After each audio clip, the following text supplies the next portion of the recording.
Tertúlia.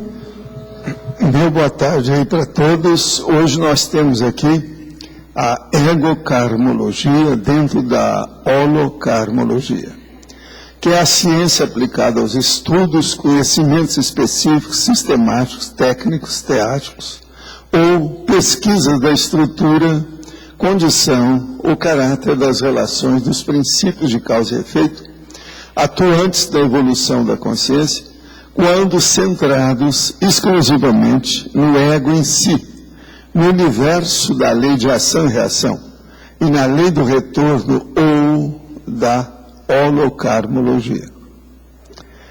A vida egóica da consciência. As reações egóicas perante o cosmos. As reações egóicas ante os compassageiros evolutivos. O autocuidado, a integridade pessoal, a homeostase intraconsciencial, o autorrespeito, a autossuficiência, a autocrítica, a evitação da geração de autodébitos, o super-eu, o eucentrismo, o estigma egocárnico, o autismo, a umbiliguidade, o cabotinismo, o bilionário avarento na condição de mega egocentrista. Na argumentologia nós falamos lá sobre o teste, 15 atitudes indispensáveis no teste pessoal de entrosamento útil com os voluntários, companheiros na tarefa assistencial do esclarecimento. São 15. As pessoas, em geral, têm dificuldade para entender, além das manifestações egóicas, ser a evolução da consciência, inevitavelmente personalizada, antes de ser grupal ou coletivo. Como encara você os princípios da egocarmologia? As autoculpas já foram eliminadas por você do micro-universo consciencial? Esse é o verbete 1247, tem 4 páginas, 44 logias e 5 máximos. Não sei se está de acordo, tá certo? Se quiser aumentar, pode aumentar a legislologia. Faltam menos, né? Faltam só 3. Agora, aqui nós temos uma pergunta. Como saber se estamos no caminho de nossa evolução? É através do grau dos desafios que enfrentamos na vida? Como saber se estamos seguindo a nossa programação existencial? Olha, a primeira coisa é o seguinte. Você tem que ver que são os desafios, sempre tem. Nós chamamos isso de auto-esforços. Sem os auto-esforços, ninguém progride, ninguém evolui, ninguém se desenvolve. Agora, como é que nós vamos saber se nós estamos dentro da nossa linha básica, aquela rodovia mais séria, a matriz séria do nosso caminho? Primeira coisa é ver se nós estamos produzindo alguma coisa que vai trazer benefício para outrem, para os outros. De modo que se as portas se abrem para a expansão produtiva interassistencial dos altos esforços, é porque você está no caminho.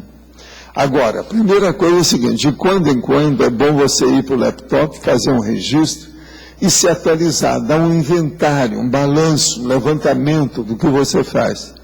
Porque quase sempre a pessoa pode fazer mais através dos mesmos esforços, até com menos esforço, desde que ela tenha maior eficácia, melhor eficiência, ela estude a dinâmica dos seus esforços. Tudo partindo daquele princípio que nós falamos.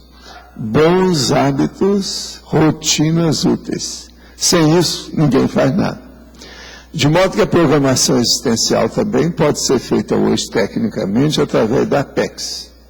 A Apex se especializou, é uma IC, Instituição Conscienciocêntrica, que é dedicada à programação existencial. Lá tem tudo que você pensar que já aconteceu, eles falam nisso, explicam, e tem exemplo. Eu queria dizer para vocês que hoje começam aí as palestras online gratuitas da Sinvex. É hoje, agora, a hora que eu acabar a tertúlia aqui, ou seja, às 15 horas. Hoje é o Felipe Copo. O tema é técnicas para evolução pessoal, Invex ou Ressex. No dia 12 de julho, o tema vai ser Indústria Cultural Invex, com professores Alexandre Nonato e Alexandre Zaslavski. Falei direitinho, vocês não podem falar nada. Então, ó, são os dois Alexandres. A duração geralmente é de 1h30. Mais informações é www.acinvex.org. Tá certo? Isso então começa hoje, é coisa séria, é online, né? Vamos pensar bem. Agora, eu queria dizer para vocês que o meu filho esteve em Cidade Leste, no Paraguai, vendo as coisas todas, anteontem. Todo mundo estava de máscara. Quero só falar para vocês que a situação é essa. Eu falei para ele que eu só vou lá no shopping agora quando tiver gente com máscara. Ele falou que o povo ainda não está indo com máscara. Quando tiver, eu vou. E eu vou entrar no baile dos mascarados de, sabe, Venécia. Esse é o caminho. Que agora tem muita gente. Agora, o Paraguai, eles viram isso mais cedo, porque lá é um perigo, né? Você já pensaram se o Paraguai tivesse ali uma gripe suína mais ampla? Como é que seria? Eles teriam que fechar a ponte da amizade. Pois é, mas não interessa, né? Mas agora o barco aí, as coisas todas, hoje já tem mais inspeção, está com mais guarda. E eles estão pedindo para ampliar mais ainda a vigilância devido aos contrabandos, principalmente do Lago Itaipu. Isso é o máximo, é o que a gente precisa mais. Se eles fecharem o contrabando em torno do lago lá de Itaipu, o contrabando aqui vai praticamente ficar anulado. E é isso que vai ser bom. Aí eles vão matar menos gente, que é o contrabando que mata tanta gente, aí, esse rapaz, essa coisa toda. Agora, hoje, então, voltando aqui, nós temos a egocarmologia. Eu acho que isso aqui não é atribuído a vocês, tá? Vocês todos já estão caminhando para, dentro do grupo Karma, já estão caminhando para o polikarma. Agora, tem umas exceções, não é, Arlindo? Tem? Tem. Ah, tem. Exceção. O Arlindo sabe, ele conhece. Agora, por exemplo, o Flávio, eu acho que já está fora dessa, não é? Então.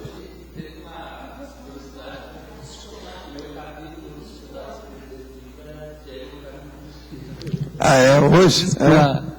Mas você sabia, porque isso foi escolhido ontem pela turma. Não, eu sabia que seria, mas eu já estava trabalhando desde ontem, nesse mesmo capítulo. Eu disse, olha só, eu estou trabalhando. Então, quer dizer que eu estou certo, a hora que eu chamei a atenção para a sua personalidade. Foi bem Mas tinha razão de ser. Alguma coisa a ver com o assunto, acho que eu tenho. Mas olha, o que é que você entende disso aí? O que a gente pode acrescentar? Você que faz sempre a observação, faça uma revisão aí do texto. Eu não cheguei a olhar o texto ainda, mas uma coisa que me ocorre, que eu estava trabalhando, é que eu vejo que às vezes as pessoas percebem um trafar, percebem algum problema, e às vezes parece que dá um diagnóstico meio simplista, assim, não, isso aí é egoísmo. Eu estava tentando entender um pouco mais essa questão. Tipo, se a gente falar de todo trafar é um egoísmo, é um problema do ego.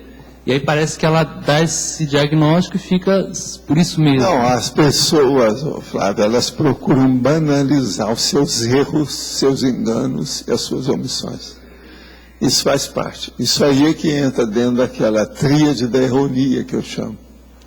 Agora, veja, essa tríade da ironia, ela existe em função da defesa do egão, do umbigão.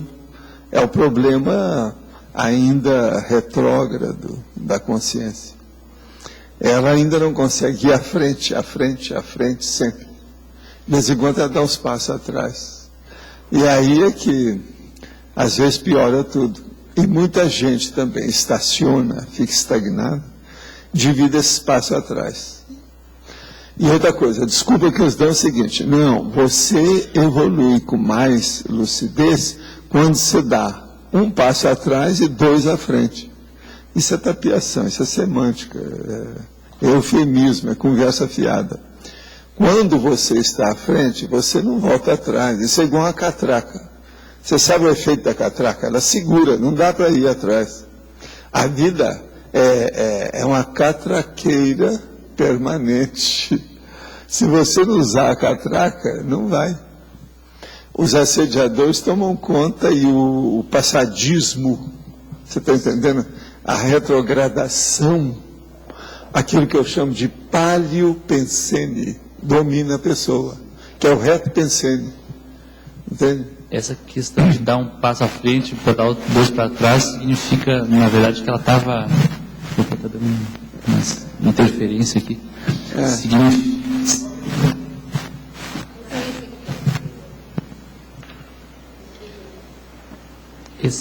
essa questão de dar um passo... deu um passo para trás. Deu um passo para trás. E dois para frente, significa que ela já estava, na verdade, naquele nível anterior e não tinha consolidado ainda a pessoa ainda não está com confiança. O problema dela aí atrás é a falta de autossuficiência, autoconfiança. Ela ainda não tem. Se tivesse, ela está, vamos dizer, enfoguetada, motivada. Ela tem substância, energia, motivação para seguir em frente.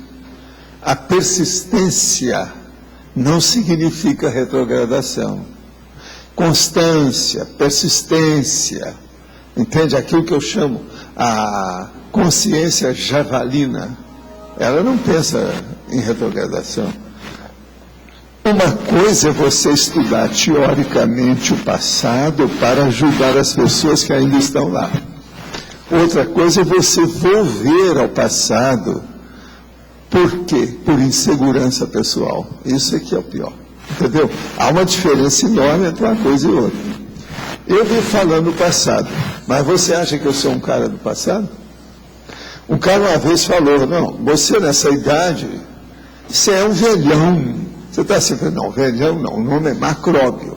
Então você me chama de macróbio, que é melhor, porque é um micróbio grande. Entende? Por causa da idade. Agora, você vai lá no meu consultório, ou no meu escritório, na ocasião que eu falei para ele, que eu vou te mostrar se eu sou retrógrado. Agora, primeiro, eu quero ir no seu. Aí, eu liquidei com ele. O meu consultório é muito mais, e o meu escritório, onde eu atendi o povo, era muito mais avançado que o escritório dele e tudo que ele estava fazendo. Falei assim, quem é retrógrado? Aí ele abaixou a cabeça e me chamou para tomar um chá. Você está entendendo? É por isso que eu falo, o meu escritório, por exemplo, até hoje tem 18 aparelhos. Professor Walter, na página 74, laboratoriologia. Por que o senhor não colocou... Você está falando a pessoa? Página 74. Sim. Laboratoriologia. Por que o senhor não colocou o laboratório de retrocognição nesse caso? Olha, às vezes aqui eu coloco até 7 laboratórios, mas a maioria deles eu só começo falando, mas não falo todos neles não.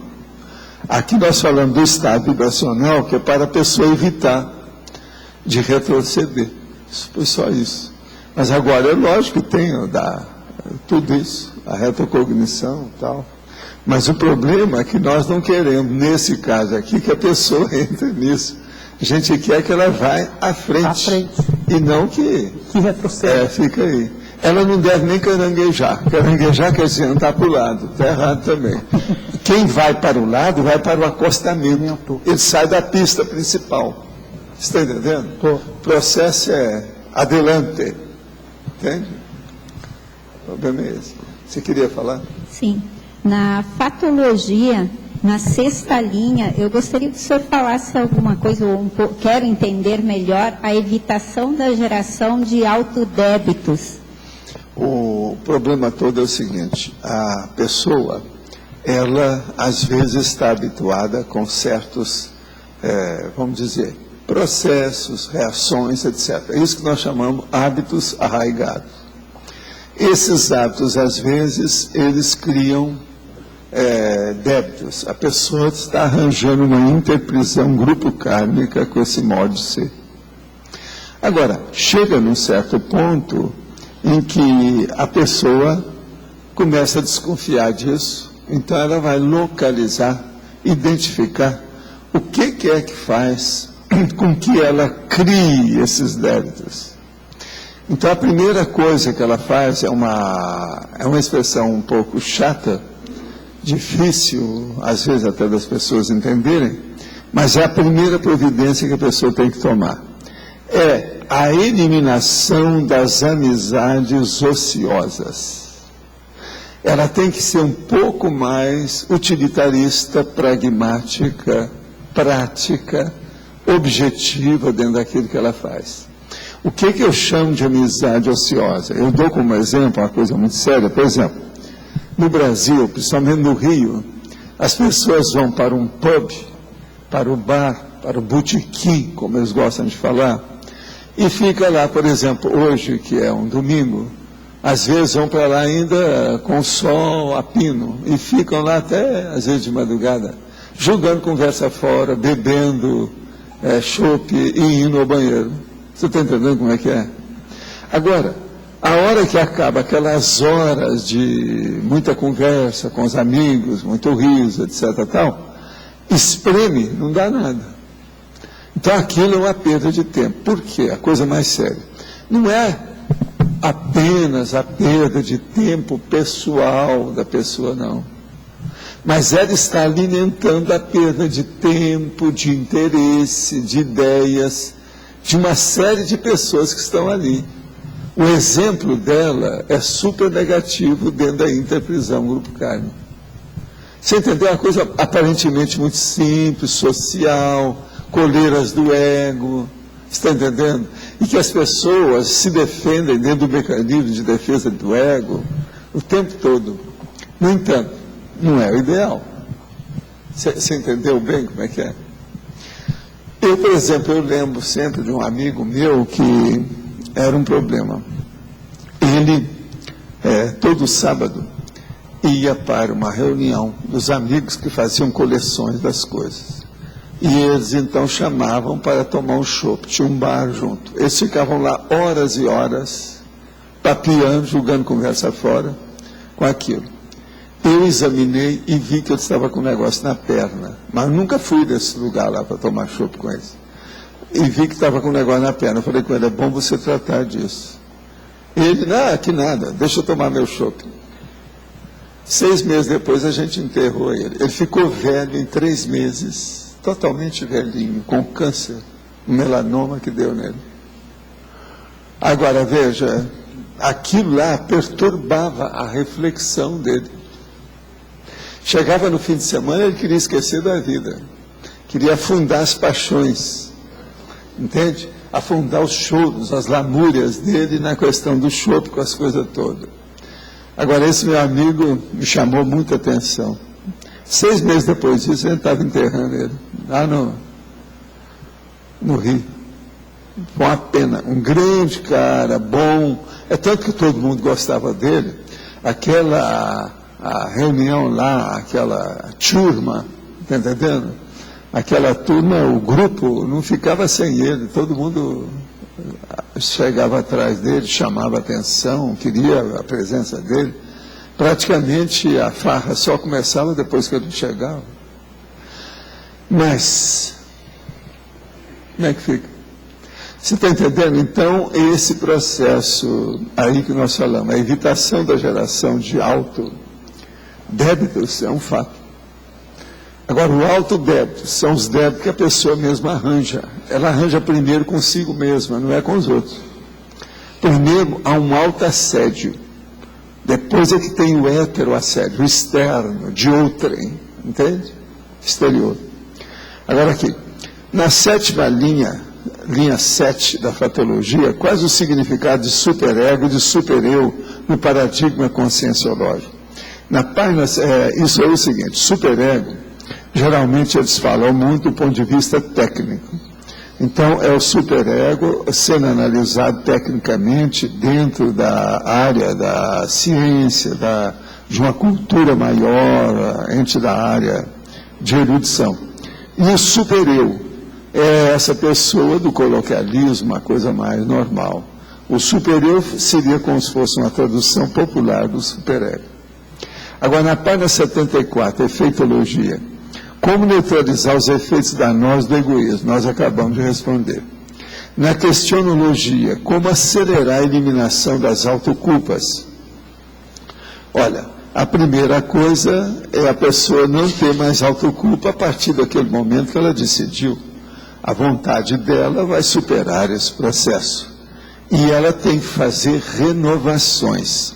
Ela tem que dar um jeito de ter reciclagem, coisa nova na vida dela. Ela não pode fazer repetir os mesmos hábitos da semana passada. Ela tem que mudar isso. Porque senão não adianta nada. Porque quando tem autoculpa, ela geralmente é muito forte e ela pega nas reações essenciais, principais da personalidade.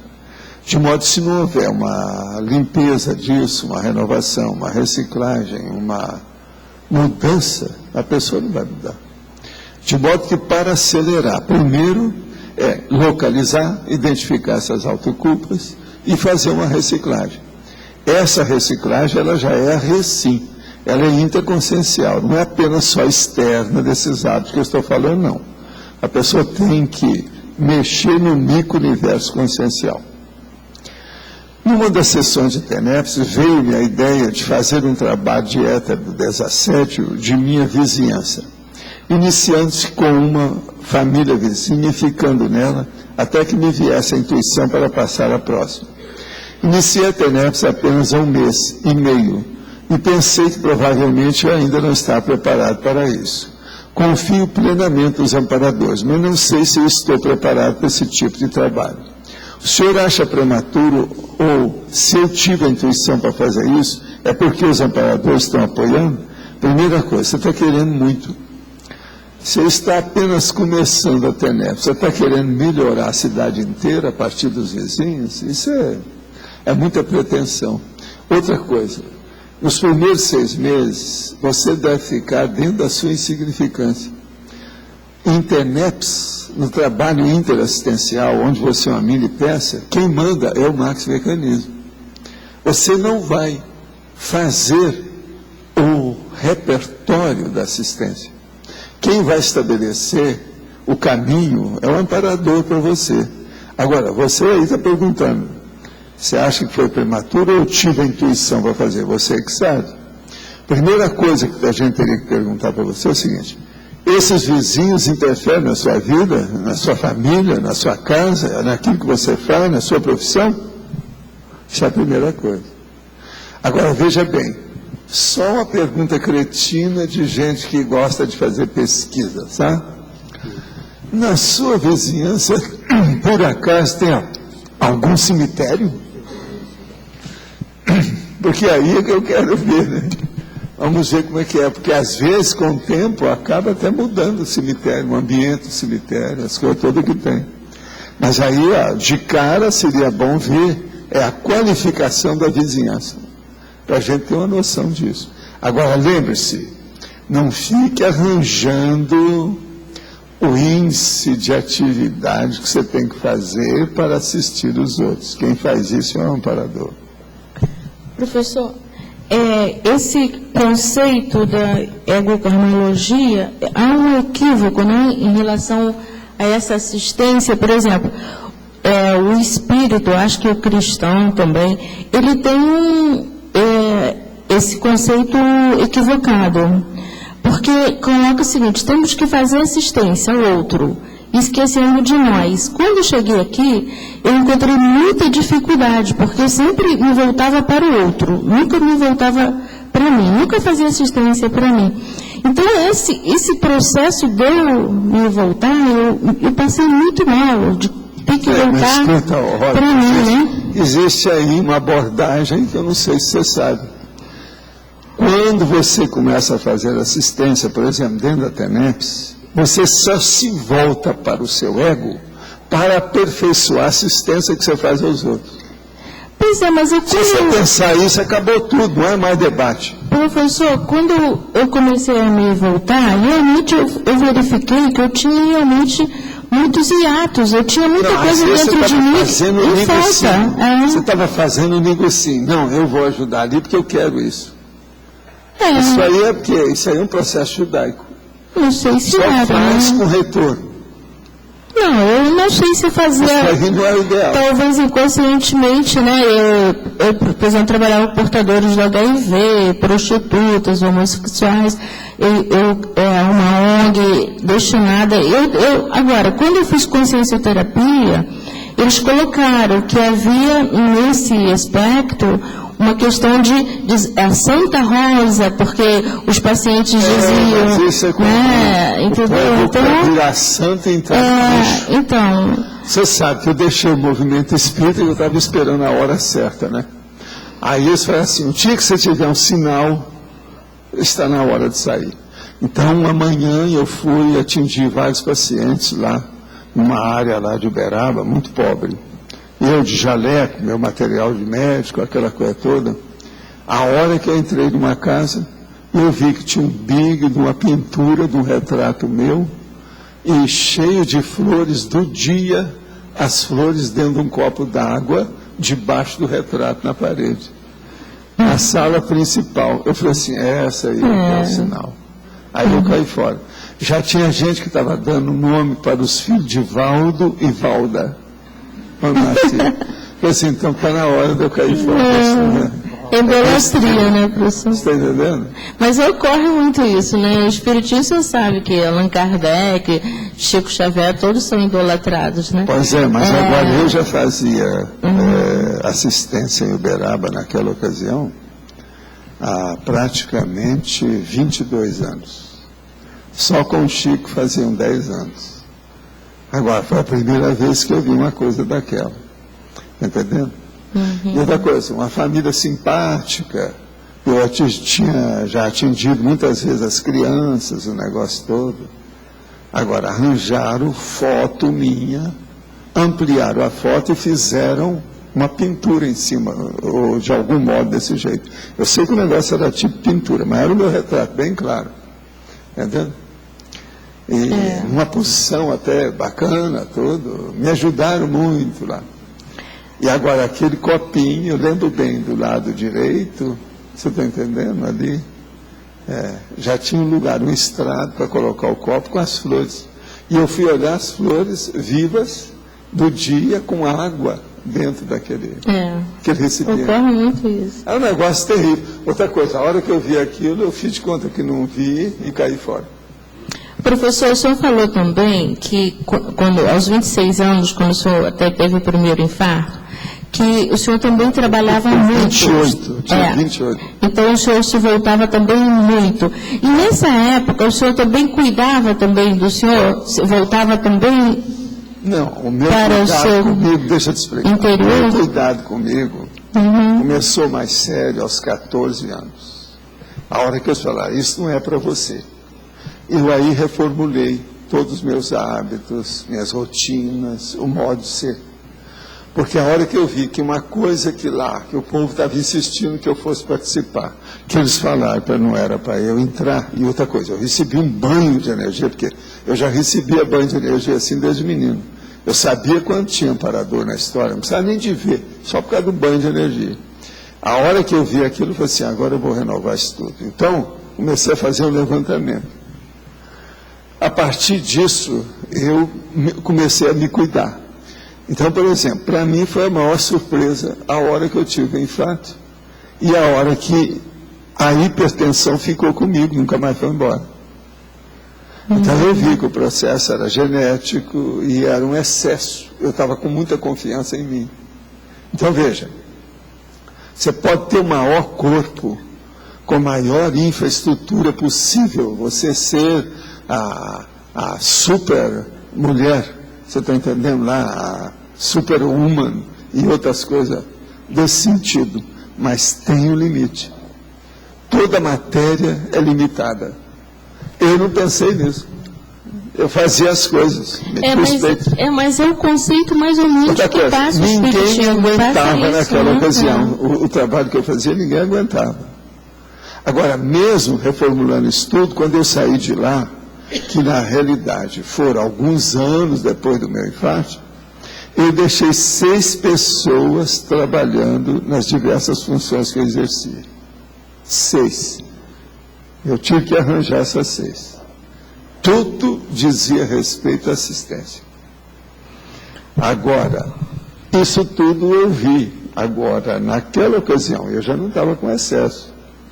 É igualzinho meus casos, eu mesmo hoje já expliquei para vocês, na minha idade, qual é o timing de trabalho que eu tenho. Tem lá aquele processo o mental somático, nós temos aí o ato mental somático, tem o outro, o turno mental somático, tem uma opção de coisa nesse sentido. E eu falo muito no processo da auto-organização, autodisciplina, e a pessoa vê como é que é.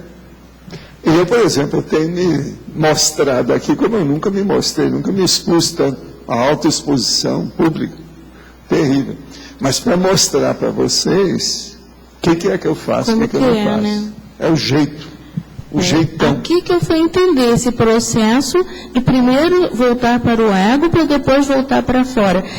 Aconteceu comigo, eu tinha mais ou menos 20 e poucos anos, eu fui a médica e ela era acupunturista. E eu estava muito mal e ela falou, o que você faz, menina? Você não tem energia mais nenhuma, você está totalmente esgotado.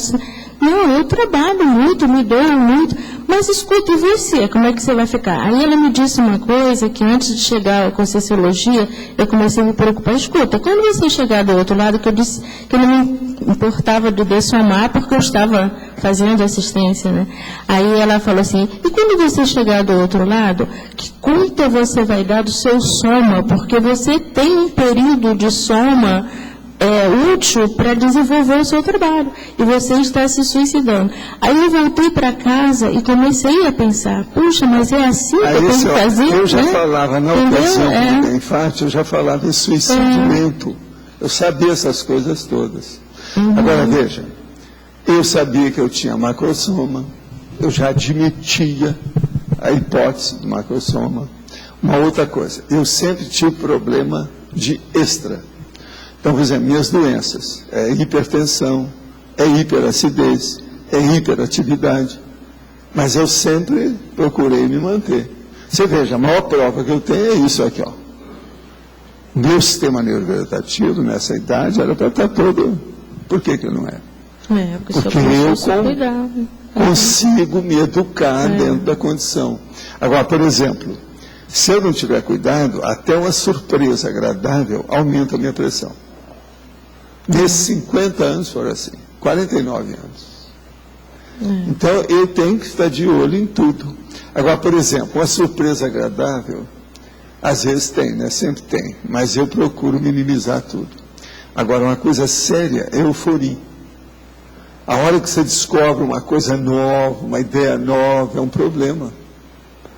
Ontem, por exemplo, Mabel, esse tema aí que eu dei aí do díptico, eu falei assim, gente, mas como é que eu não pensei nisso? Eu fiquei super feliz com o negócio. Aí, o que se passa?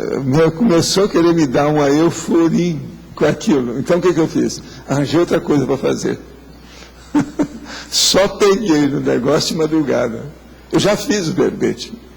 O díptico. Você está entendendo? Agora, você sabe o que é? É uma coisa totalmente nova. Agora, é tão nova que eu no verbete estou falando que, olha, é aqui que eu estou propondo essa técnica pela primeira vez, que isso ainda não existe.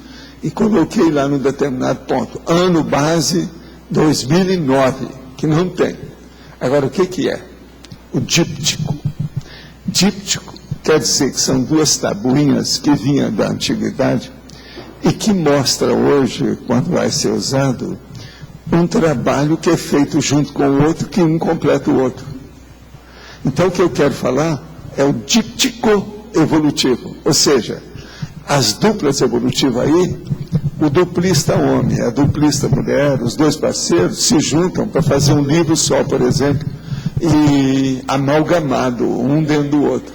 Eles são coautores, isso é um díptico evolutivo. Nós ainda não tivemos nenhuma dupla que tenha publicado livro assim até o momento. Então eu estou falando antes de ocorrer. Você está entendendo o que é? Eu já estou prevendo a situação baseado nas coisas. Agora, ontem, eu tinha umas anotações sobre esse assunto, mas não dei crédito. Ontem, a hora que eu vi o problema que estava examinando, eu falei, gente, mas olha, está tão claro, está na hora de falar nisso. Então, eu já fiz. O verbete está aí, tem 4 páginas, etc., tal, com detalhes, tudo, bonitinho. Agora, eu superei a minha euforia de ver aquilo. Porque isso não é todo dia que vai acontecer comigo, de ter assim uma coisa, entendeu, mais nova, ou que chama a minha atenção. Mas aí, no caso, é importante, o caso é a neoverpon, querendo ou não. É a neoverponologia. Né? Alô? Estou lembrando também de uma vez de ser bem feliz, no dia que você ficou sabendo que a Neide, aquela voluntária lá do Rio de Janeiro, estava pedindo aposentadoria, saiu a aposentadoria dela. Você ficou todo feliz. Não, pois às vezes eu fico muito feliz com os outros. E isso é um problemão para mim. Eu tenho que esquecer. Então, o que eu faço? Em vez de ficar com a fisionomia da pessoa pensando nela, eu começo a pensar noutra que está numa posição pior, que precisa chegar naquela. Então, acabou. Aí eu fico fora da euforia. Porque se deixar, eu caminho para isso. Agora, minha pressão aumenta mesmo. Ela sai de 12, 13 para 15 na hora. É muito engraçado isso. Tudo meu é assim. Sensível. Entende? Quer dizer, eu sou aquilo que eu falei, é uma vergonha, mas é uma frescurite tão grande que eu pareço aquela florzinha dos Alpes. Aquela que fica lá em cima. Qualquer coisa. Você está entendendo? Isso é terrível. Nessa altura dos acontecimentos, é uma coisa totalmente acabrunhante. Entendeu? Não precisa de olhar, que você sabe o que é. Tá bom. Agora aqui, ó. A abertura da conta policármica só é possível quando se publica a Mega GESCOM. Na página 75, Ressexologia, o que ajuda uma prostituta a mudar seu ego para melhor. O problema todo é o seguinte. A Mega GESCOM não quer dizer que seja uma conta policármica, que seja a Mega GESCOM, não, porque a pessoa pode fazer uma Mega GESCOM que ainda é muito para melhorar o Regocarmo, o Grupo Carmo, ainda tem muita coisa. A policarmalidade é quando a pessoa já faz as coisas sem esperar retorno, aquilo vem naturalmente dentro do processo da TARS. Então, nem sempre, nós não podemos dizer que uma coisa depende da outra aí, não necessariamente. Agora, o que ajuda uma prostituta a mudar seu ego para melhor? É o seguinte, tem certas prostitutas que são muito mães, elas são mães de prole numerosa. Então, o que se passa? A maternagem dela é imensa. Geralmente, essa pessoa, ela vai entrar num trabalho, por exemplo, até político, de ajuda, uma secretaria, por exemplo, de assistência social, uma secretaria assim, nesse sentido, ela vai longe. Eu conheço muitas que se tornaram pessoas com grande nível de honestidade, de equilíbrio, e se tornaram verdadeiro exemplo depois da prostituição. Então, isso tudo é possível, porque tudo depende da vontade, da intenção que a pessoa tem naquilo. Professor, na página 75, teste 3, confraternização. Confraternizar-se na união de cardiochakras e paracérebros. Às vezes, hoje eu tive a sensação na aula da aceleração da erudição que me pegou pelo cardio, pelo umbílico, mas que expandiu minha percepção também, meu discernimento. Isso também acontece, não é? Pode acontecer. Agora, quando vem só a euforia e fica só ela, aí já é exatamente o contrário. Uma coisa boa é começar a examinar as energias conscienciais de fora, aquelas que você recebe, que é o banho de energia. O banho de energia é muito importante, é relevante. Ele é fora de série em matéria de demarcar a qualificação das nossas reações. Então, vale a pena. Através do banho de energia, a pessoa pode diagnosticar com mais facilidade todas as suas reações. E o que acontece? Principalmente se é um banho de energia de fora, por causa do processo do amparo extrafísico de função. Tá. Eu sou muito boba ainda nesse negócio de banho de energia, sabe? Às vezes, assim, as pessoas até percebem, falam assim, nossa, mas você parece que bem acompanhada, as pessoas percebem algumas coisas assim. E eu, às vezes, só vou perceber Pois é, quando a mas pessoa começa a comenta. ficar mais viva nisso, fica mais ativada. Então, hoje, seja mais atenta, alerta. como eu estava ali voltada para o estudo, né, da era dos direitos, né, estava sendo trabalhado pelo Júlio César e o pessoal, eu senti assim, a ligação que existe da minha criação aqui em intrafísica, meu pai é do direito, e eu senti a mesma repercussão como se eu estivesse na sala da minha casa, na infância, e todas as inspirações que eu tive que ajudaram a chegar aqui, né? E isso que me deu, então, uma repercussão tão positiva, né? Como o reconhecimento. Isso é positivo, sim. Vai em frente, é por aí. Agora, anote as suas reações para ver como é que você chegou nisso. Por que você percebeu? A sensação, a vivência naquele momento evolutivo. É o único jeito da pessoa se desdobrar, fazer uma introspecção. No caso, seria uma introprospecção. Você está entendendo? Sim. É o negócio de ver aí dentro. Me deu também uma perspectiva, assim, da relação não só com a genética, mas com a paragenética. Porque muitas vezes eu fico pensando que ligações de fato eu tenho com essa família. Mas aí é o processo da retro, entende? O problema da retrocognição, o problema da memória mais remota, que é a base do processo que está trazendo você aí. Agora, ó, todo curso intermissivo exige as exumações da consciência. Ela tem que fazer uma exumação para dar o balanço na realidade dela. Muitos de vocês tiveram um prazo ou um período longo disso, outros tiveram um período mais curto. Mas todo mundo fez exumação.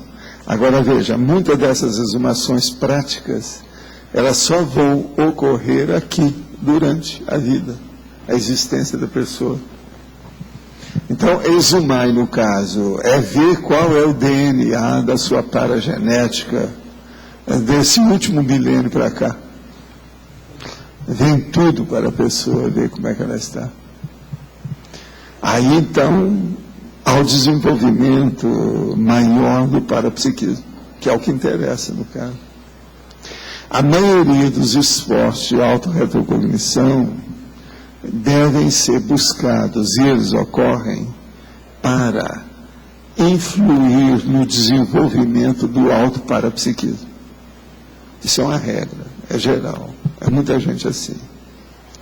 Que com isso tudo recebe uma dinâmica, um dinamismo, uma potencialização, uma mão na roda fora de série. Entende?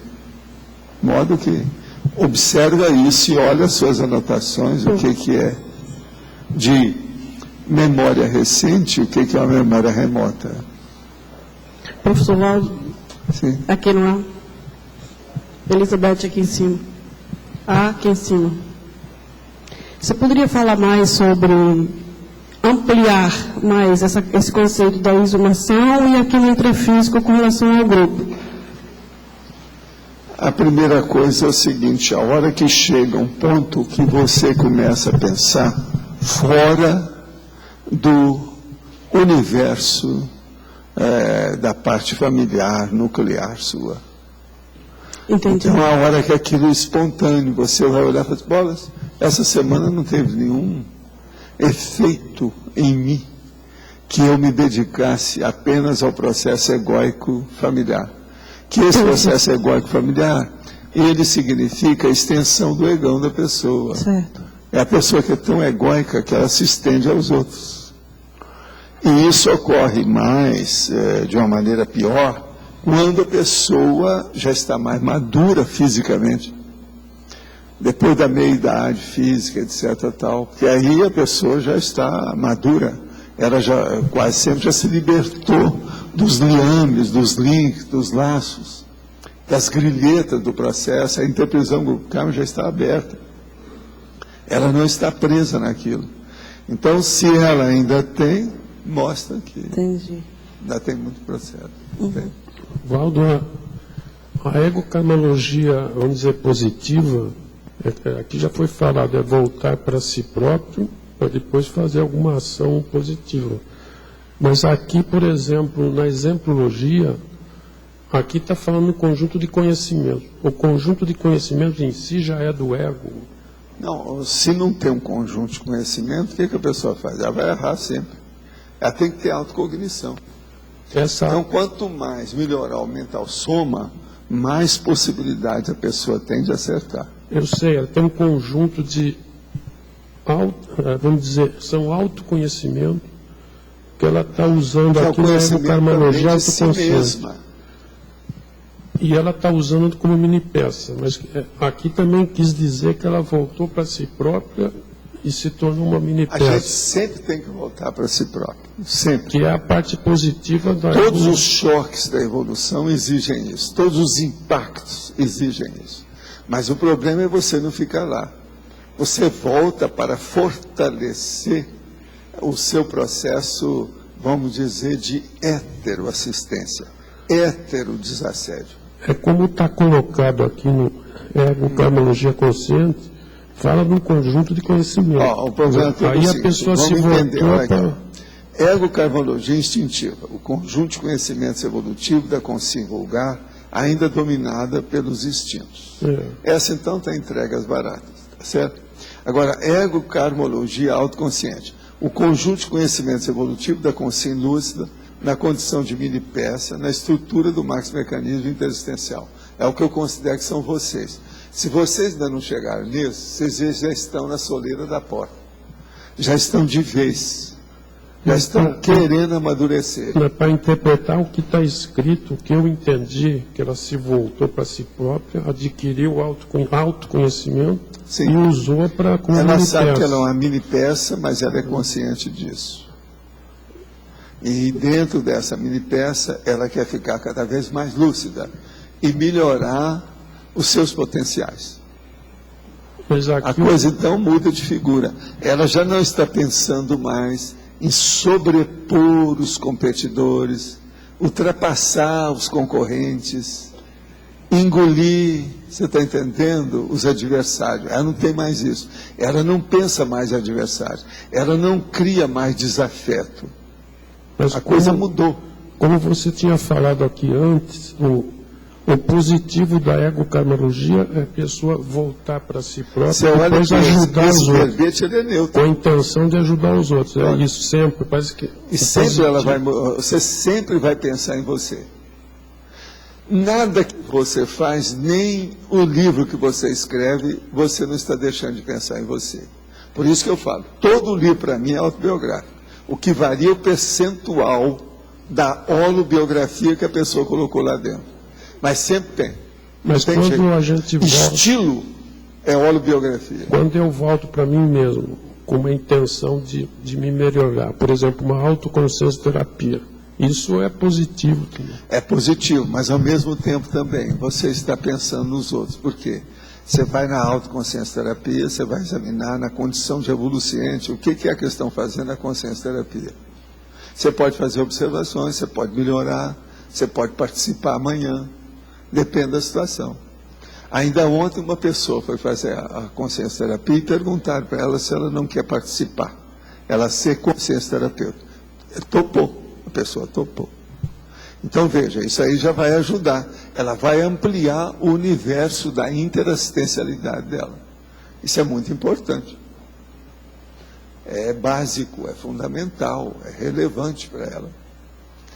E isso pesa positivamente na FEP, quer dizer, na ficha evolutiva pessoal. Mas a melhoria da pessoa em si, fazendo essa autoconsciência terapia, a melhoria em si já vai conduzir a pessoa para uma pensar, ajudar os outros. Isso tudo é matemático, é automático, vamos dizer, batatófilo, como eu falo, é batatófilo, é na batata. Pelo seguinte, se você começa a mexer na pensionização e ela se torna mais positiva, o que acontece? Seu holopensene em torno vai melhorar junto com a pensanidade. Melhorando, ele vai ficar mais receptivo. Sendo mais receptivo, ele é mais fraterno. Sendo mais fraterno, você se torna mais interassistencial.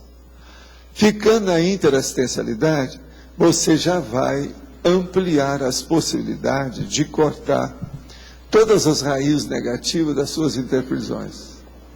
Então, veja, vai caminhando. Quando a gente fala em desperticidade, o desassediado, permanente, total, isso é seríssimo. Mas não é só por causa da pessoa do desperto. Entende? Mas é devido ao mecanismo do convívio da evolução. O princípio da inseparabilidade evolutiva. Isso é terrivelmente importante. Mas eu posso pensar assim, eu me melhorando, eu melhoro as energias, e as energias no entorno, automaticamente ela vai assistir também. As suas energias vão chegar num certo ponto que elas ficam receptivas, fraternas. Ela não vai querer fazer, veja bem, as reações negativas contra os outros. As suas energias nunca mais vão ser coercitivas. Elas não vão fazer coerção de ninguém. Você está entendendo? Mas é uma energia de soltura. É aquela pessoa que o povo fala assim, não, ele chegou, não pesa no ambiente. Mas a gente nota, ele está. E é uma coisa séria. Se, por exemplo, uma pessoa, por exemplo, está aí com a consciência pesada, se chega essa pessoa que é leve, para ela se torna pesada. Você está entendendo? Agora, para quem está com boa intenção, é uma soltura, uma leveza, é uma sutileza aquela presença positiva, enriquecedora da pessoa. Então, veja bem, a força presencial já começa aí. Nesse estado, ela já é assistente por si só. Não, todo mundo é assistente por si mesmo. Não tem ninguém que não seja assistente. Existe isso. A rigor, no duro mesmo.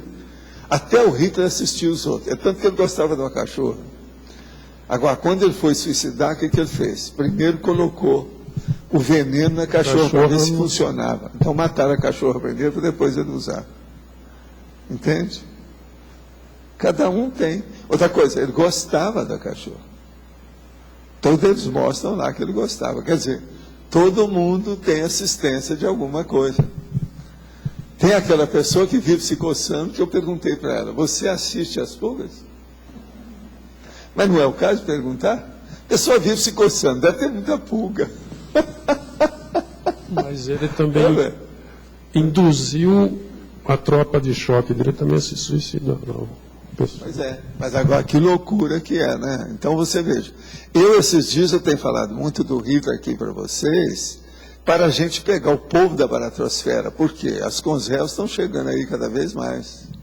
Os alunos das escolas, o que é que tem aí que a gente vê nos jornais todo dia, você tem conselhos eles chegando assim, conselhos imperativas, conselhos desse jeito, conselhos de outro modo, conselhos disso, e tudo criança.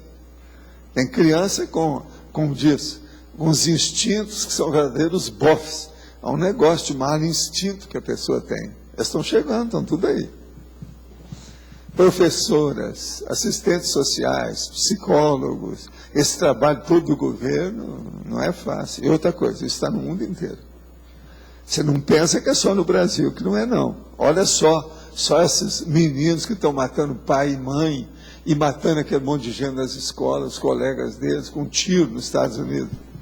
Porque nos Estados Unidos toda arma é fácil, né? Está tudo à mão. É um tal de matar gente. Quase todo mês tem alguém que matou alguém numa escola tal. E outra coisa, quase sempre ele quer deixar o recado. Mata a porção de uma vez. Isso tudo é conselho. Agora as coisas estão bem óbvias. O negócio está aí. Agora, para ver com Zé, eu tenho falado muito aqui nelas, né? Através dessas séries, né? Medical Detectives, Cross Jordan, Law and Order. Só isso aí, vocês vão ver gente, tudo quanto é. Esse Law and Order é a pior coisa que tem, porque eles mexem na área de sexo. E eles atualmente estão falando isso tudo bem claro. As crianças, o processo de sexo, mas não é só pedofilia, é coisa muito mais séria. Os crimes que tem nisso, as injunções, os processos da coerção, a força dos adultos em cima dos rapazes, do menino. Tem cada caso. Lá, tudo não é baseado, às vezes, em fatos, mas eles acham que tudo aquilo, eles não colocam o nome das pessoas. O único que põe o nome é o Medical Detectives, e é terrível. Tem certos casos lá que são piores do que o Lawyer de Order. É lei e ordem, e médicos detetives. E essa Crossing Jordan é o problema vamos dizer, do Instituto Médico Legal funcionando com os cadáveres. Tudo que se pensar sobre cadáver, essa série mostra. Quem tem muito processo com cadáver, devia assistir essa Crossing Jordan para tirar da cabeça o negócio de ter medo de cadáver. Afinal de contas, nós já fomos cadáver quantas vezes? A gente já devia estar acostumado com a gente, afinal de contas, não é isso? Mas então... Professor, aqui de novo no teste, agora o 6, despoluição, página 75. Despoluição, amoldar-se aos ares aspirados por todos, sem poluição afetiva. Pode aprofundar? O caso é o seguinte, você está no ambiente que você mesmo procurou estar, sem reclamar, porque você está ali. Então, por exemplo, se você vai lá, você tem que respirar o ar igual todo mundo. No lugar que você aparece, você tem que seguir os usos e costumes do local. Seja napolitano, se você for a Nápoles, não é isso? Seja de Roma, se você é de Roma. Seja de buanarense, se você for a Buenos Aires. Então, o problema é se adaptar ao local. Agora, se você foi lá, a culpa é sua, o problema é seu, a responsabilidade é sua, você não pode reclamar de ninguém. Por que você está lá? Tem tanto lugar na Terra, você foi lá, o problema é seu. Então isso aí é muito importante a gente pensar, não é? Sem poluição afetiva, sem pensar mal dos outros. Quando a gente também está no ambiente que está fazendo assistência, que essa também pode ser tanto intra quanto extrafísico, se você está fazendo vale assistência, mesmo, não é? aqui, ó, se você está fazendo assistência, se você não consegue fazer vamos dizer, encapsulamento, se a assistência é boa, os próprios amparadores te ajudam a fazer. Com o passar do tempo, isso fica óbvio. Entende? Então, o problema é a pessoa insistir na interassistencialidade. Ela só lucra com isso. O melhor negócio de todos que tem a interassistencialidade é justamente essa interassistencialidade que os judeus não entendem. Eles pararam no primeiro termo, de fazer o negócio só para os outros. Entendeu? Me perguntaram aqui, eu trouxe até, eu estou aqui com o livro Judeu Internacional, e eu tirei aqui algumas coisas da página, que é justamente essas coisas que eles falam aqui, só para dar uma ideia das pessoas. Página 09. Apresenta os judeus a versão acentuada a todo o trabalho material que importa em fadiga. Isso é regra, isso é da raça.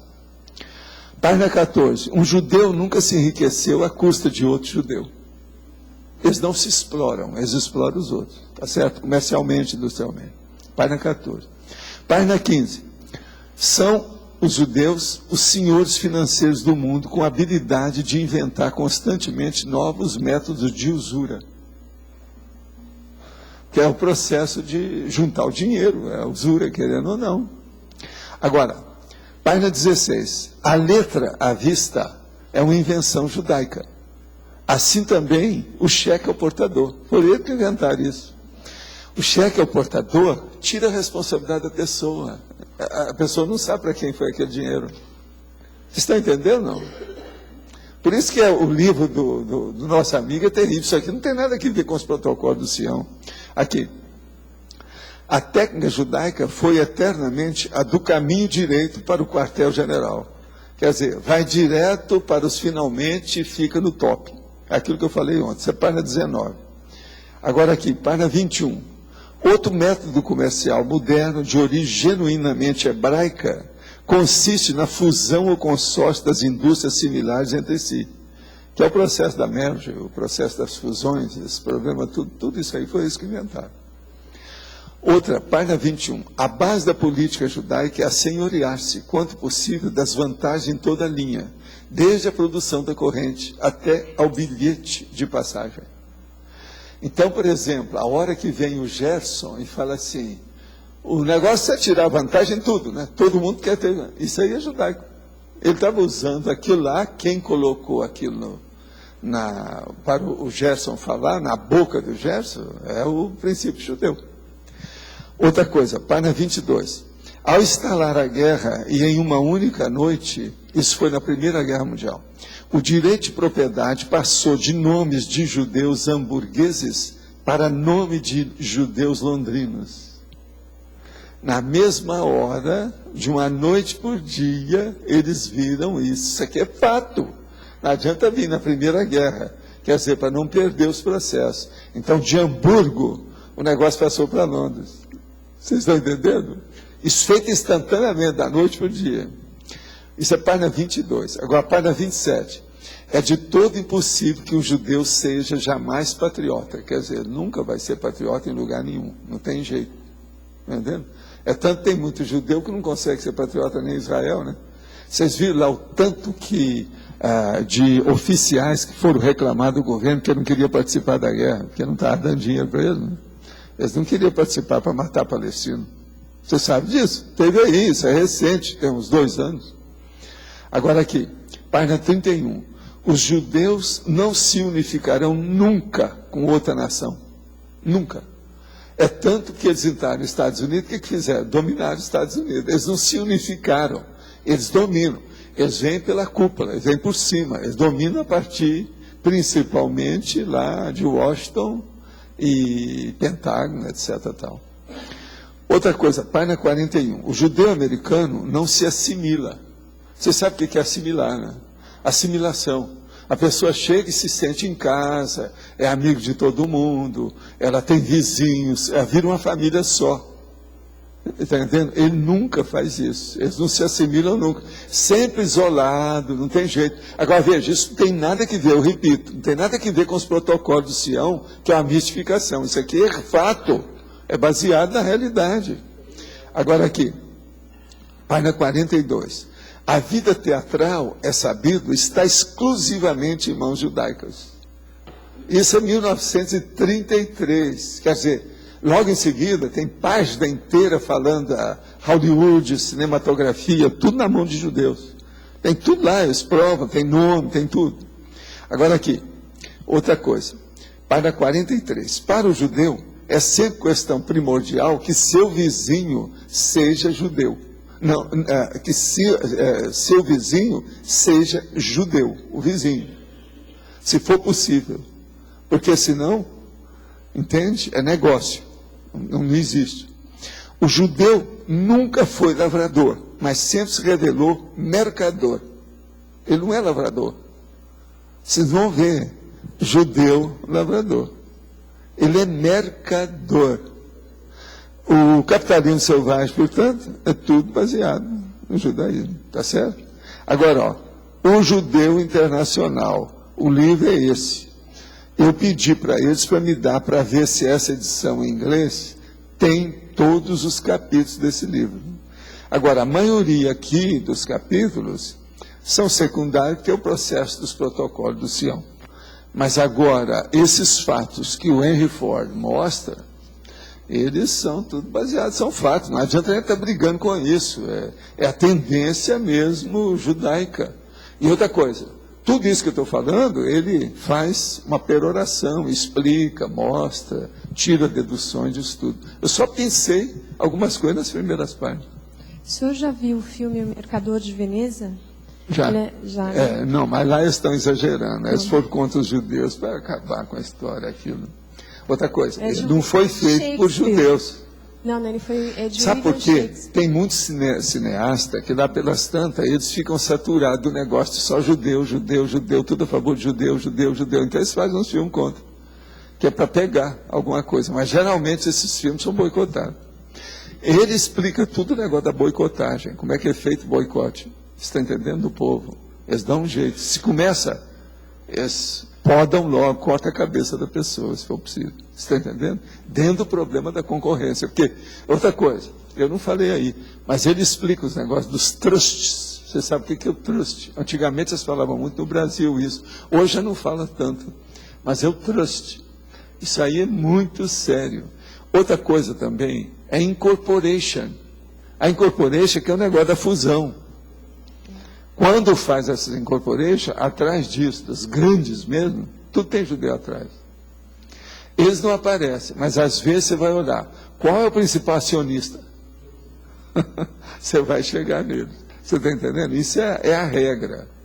Então, por isso que eu falo, isso tudo, tem gente muito boa, eles são verdadeiros gênios, mas tem trafalhos do jeito que nós temos. A gente tem que ver isso. Agora, veja, o Hitler ficou desesperado, porque ele era um psicopata. Entende? Com essa história. Por isso que tentaram exterminar os judeus. Mas veja, esse não é o caminho. Antes de tudo é diplomacia e não guerra. Isso é loucura. Guerra é loucura. Agora aqui. Professor, respondendo a sua pergunta de pesquisador, se a minha vizinhança tem um cemitério, esclareço que sou vizinho do segundo maior hospital de minha cidade. Ele fica do outro lado da rua, do condomínio onde mora. Então, meu chapa, você está com tudo e não está prosa. Vamos trabalhar e ajudar esse povo. Isso aí é bom. Você vai ajudar. Nesse ponto, pode ser que seja até um aparador, né, que sugeriu para melhorar. Que um hospitalão. Hoje, no canal Discovery, às 21 horas, vai passar um especial sobre acontecimentos que estão relacionados ao ano 2012, segundo eles, relatado por Nostradamus. Qual a opinião do senhor sobre esse assunto? Isso é besteira. Tem muita coisa que o nosso amigo lá, o Nostradamus, não falou sobre 2012, não. Eles estão arranjando isso, é besteira. Não vai acontecer nada disso em 2012. Mas agora, quem viver, verá. Vamos ver até lá. É uma questão de mais 3 anos, né? Como o senhor vê o crescimento do teletrabalho no mundo e a correlação disso com a evolução das pessoas? Eu vejo que é um trabalho que veio para ficar. Agora, junto com isso, como é uma coisa nova, tem trazido também uma porção de doença, né? É a doença de computador, a doença do autismo informático, porque já tem uma opção de autistas informáticos. Isso tudo, então, tem criado problema.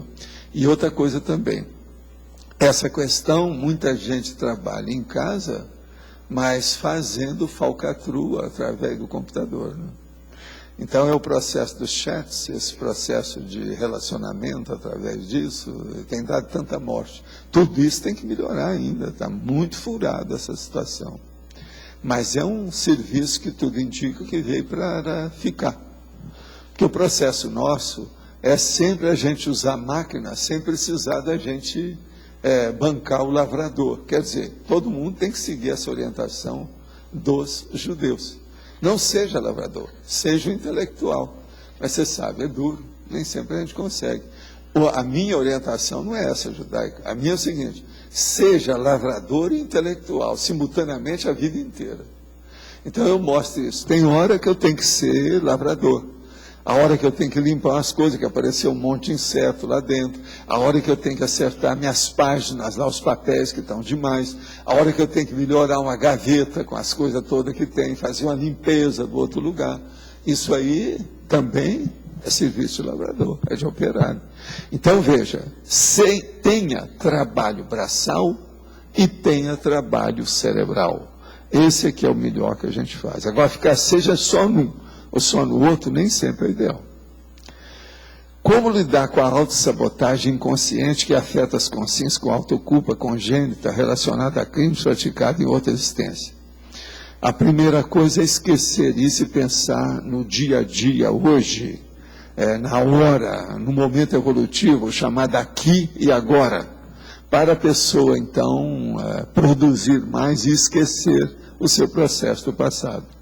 Agora, autoculpa é besteira.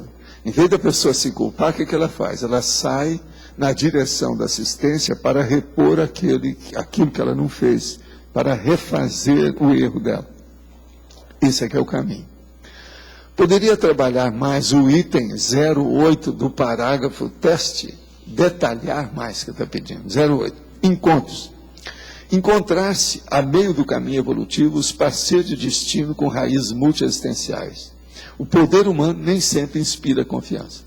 Primeira coisa é a seguinte: nós todos, através das nossas empatias, tendências, o problema do nosso relacionamento, aquilo que eu chamo de rapport, nós procuramos ficar perto das pessoas que nos agradam, pessoas que são agradáveis para nós. Isso é uma regra. De modo que encontrar-se a meio do caminho evolutivo os parceiros de destino com raízes multiexistenciais. Quer dizer, você tem que encontrar, para executar a sua proex, com as companhias evolutivas adequadas para isso. E evitar as amizades ociosas que não levam a nada. Qual que é a amizade ociosa? É aquela que eu falei do bar, do botequim. Você quer melhorar a pessoa, mas ela não quer melhorar. Então você deixa ela para lá. Você não vai perder tempo com ela. Senão, ela vai segurar você dentro de uma estagnação e você não sai do lugar. Isso aí é aquela menina que segura, que o cachorro vem e segura no maiô da menina para ela não andar. Entendeu? Eu sempre mostrava aquilo há muitos anos. Já no Centro da Consciência Contínua eu já falava naquilo. Entendeu? É o cachorro que não quer que a menina caminhe. Então, abocanhou a bundinha dela lá com o calção e não deixa ela ir. O maiô. Entendeu? O processo todo aí é esse. Então, nós temos que examinar a coisa por aí. Agora, veja bem. O poder humano nem sempre inspira confiança. Então, a primeira coisa é essa. Cuidado para você ficar subordinada ao poder que existe por aí afora. Porque a maioria de nós todos, dependendo do nível de progresso da nossa independência econômico-financeira, a gente é subordinado a certos poderes da vida humana, não tem jeito. Você, às vezes, é funcionário, você tem que trabalhar, e etc. Tal. Eu mesmo fui funcionário durante muitos anos na minha vida. Agora, então, é necessário ver até quando que isso é correto, se isso é correto, se eu escolhi me subordinar a um trabalho cujo objetivo é positivo ou não. Porque senão, como é que fica? E outra coisa, você sabe que até cientista às vezes é boboca, né? Tem aquele cientista que está trabalhando dentro de um serviço de tecnologia que ele não sabe para que é aquilo. E às vezes aquilo é para matar os outros. Então ele está ajudando a matar os outros sem saber. E às vezes ele tem uma boa vontade, ele não pensa nisso. Jamais pensou em qualquer processo criminal ou um dolo contra as pessoas. De modo que isso tudo a gente tem que ver também dentro do processo da tecnologia hoje. Que a tecnologia hoje, até um certo ponto, é o seguinte: quase sempre aquelas pessoas do meio não sabem a finalidade, que só aqueles, os chefes sabem lá no fim, o objetivo, a cabeça. Aqui. Quem é que está? Aí dentro do teste, o item 4, consenso. O item 4, consenso. Compartilhar as ideias com unanimidade a partir do mental soma. Como é que eu faço? Quando a gente pode, né? Como é que faz isso? Como é que faz isso? É isso que eu falo para vocês. Eu falo uma coisa aqui e falo assim: isso faz sentido para você? Isso é óbvio? É lógico? É racional para você? Você está de acordo com isso? Com isso, então, às vezes, quando a pessoa dá o contra, a gente vai ver se clareia. Às vezes eu admito o contra que ela deu, mas às vezes eu sou contra. Às vezes também eu peço as pessoas para levantar a mão para a gente ver o consenso. Quem é que vai? Quem é que está de acordo com isso? Quem é que está? Eu faço uma eleição na hora, não é isso? Isso tudo faz parte do serviço. Agora, o ideal era a gente trabalhar sempre com um consenso básico. Não precisa de ter unanimidade, porque unanimidade é burrice. Mas agora, consenso é inteligência. Há uma diferença enorme entre uma coisa e outra. Há uma opção de coisas na vida que são antagônicas na fronteira. Ironia é uma coisa, não é isso? Já irreverência é outra. Irreverência pode ser positiva. Já a ironia começa a descambar. A mesma coisa é o seguinte: consenso é uma coisa, agora unanimidade já é uma coisa esquisita. Na ditadura, o ditador quer que tudo seja unânime. Olha o que está acontecendo lá com aquele sacerdote, o Ayatollah, lá do Irã. É uma vergonha aquele negócio deles lá. E ele já saiu logo depois da eleição, não quis nem saber o que era, já dizendo que estava a favor do cara. E outra coisa, vocês admitem que aquela eleição foi legal? Ela foi ilegal, feita pela legalização da instituição do governo. Pois tem outra coisa, ninguém vai se matar do jeito que eles fizeram, se não tem uma razão de ser. Agora, se o cara, ele tem confiança em si, por que não faz outra eleição? Você vê que é ditadura mesmo, para valer. Parece o Chaves, né? Esse povo pode juntar tudo, Chaves, ele, é tudo dentro da mesma linha. Né? Professor Valdo, aqui. Eu queria entender melhor essa condição do estigma egocárnico. Ela é quando a autoculpa já fica uma coisa mais arraigada ou... É quando a pessoa ela já desistiu de melhorar a condição dela. Isso é um autocídio, que chama, é um suicídio. Ela está se matando. A gente não pode ser assim. Tudo tem um processo de renovação. Não existe nada que não tenha. Entende? Agora, quando a pessoa joga a toalha desse modo, é porque ela já está possuída. Em primeiro lugar, ela ficou possessa por si mesma. Em segundo, possessa pelos outros. Mega assediador. E, no caso, a remissão dessa questão do estigma, ela passaria pelo mesmo processo da autoculpa, só que mais intenso. Aquilo que você tinha falado, tem que haver renovação, mudança dos hábitos. Não, ela, de qualquer maneira, ela está dentro de uma interpretação grupo kármica para chegar nisso. Quando ela sair de si, ela tem que ver o que tem em torno. É o entorno. Para ver, porque geralmente é o entorno que provocou isso nela.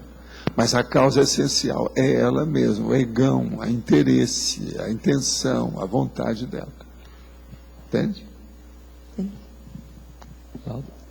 Naquela questão sobre os judeus, eu já ouvi você falando, pessoas dizendo que tem um amparador que pode ter uma transfiguração de um papa, de um sacerdote. E no caso de rabino, tem amparadores com essa... Vamos dizer, tem amparador, mas sempre guia cego. Não existe rabino com amparador, senão ele não seria rabino.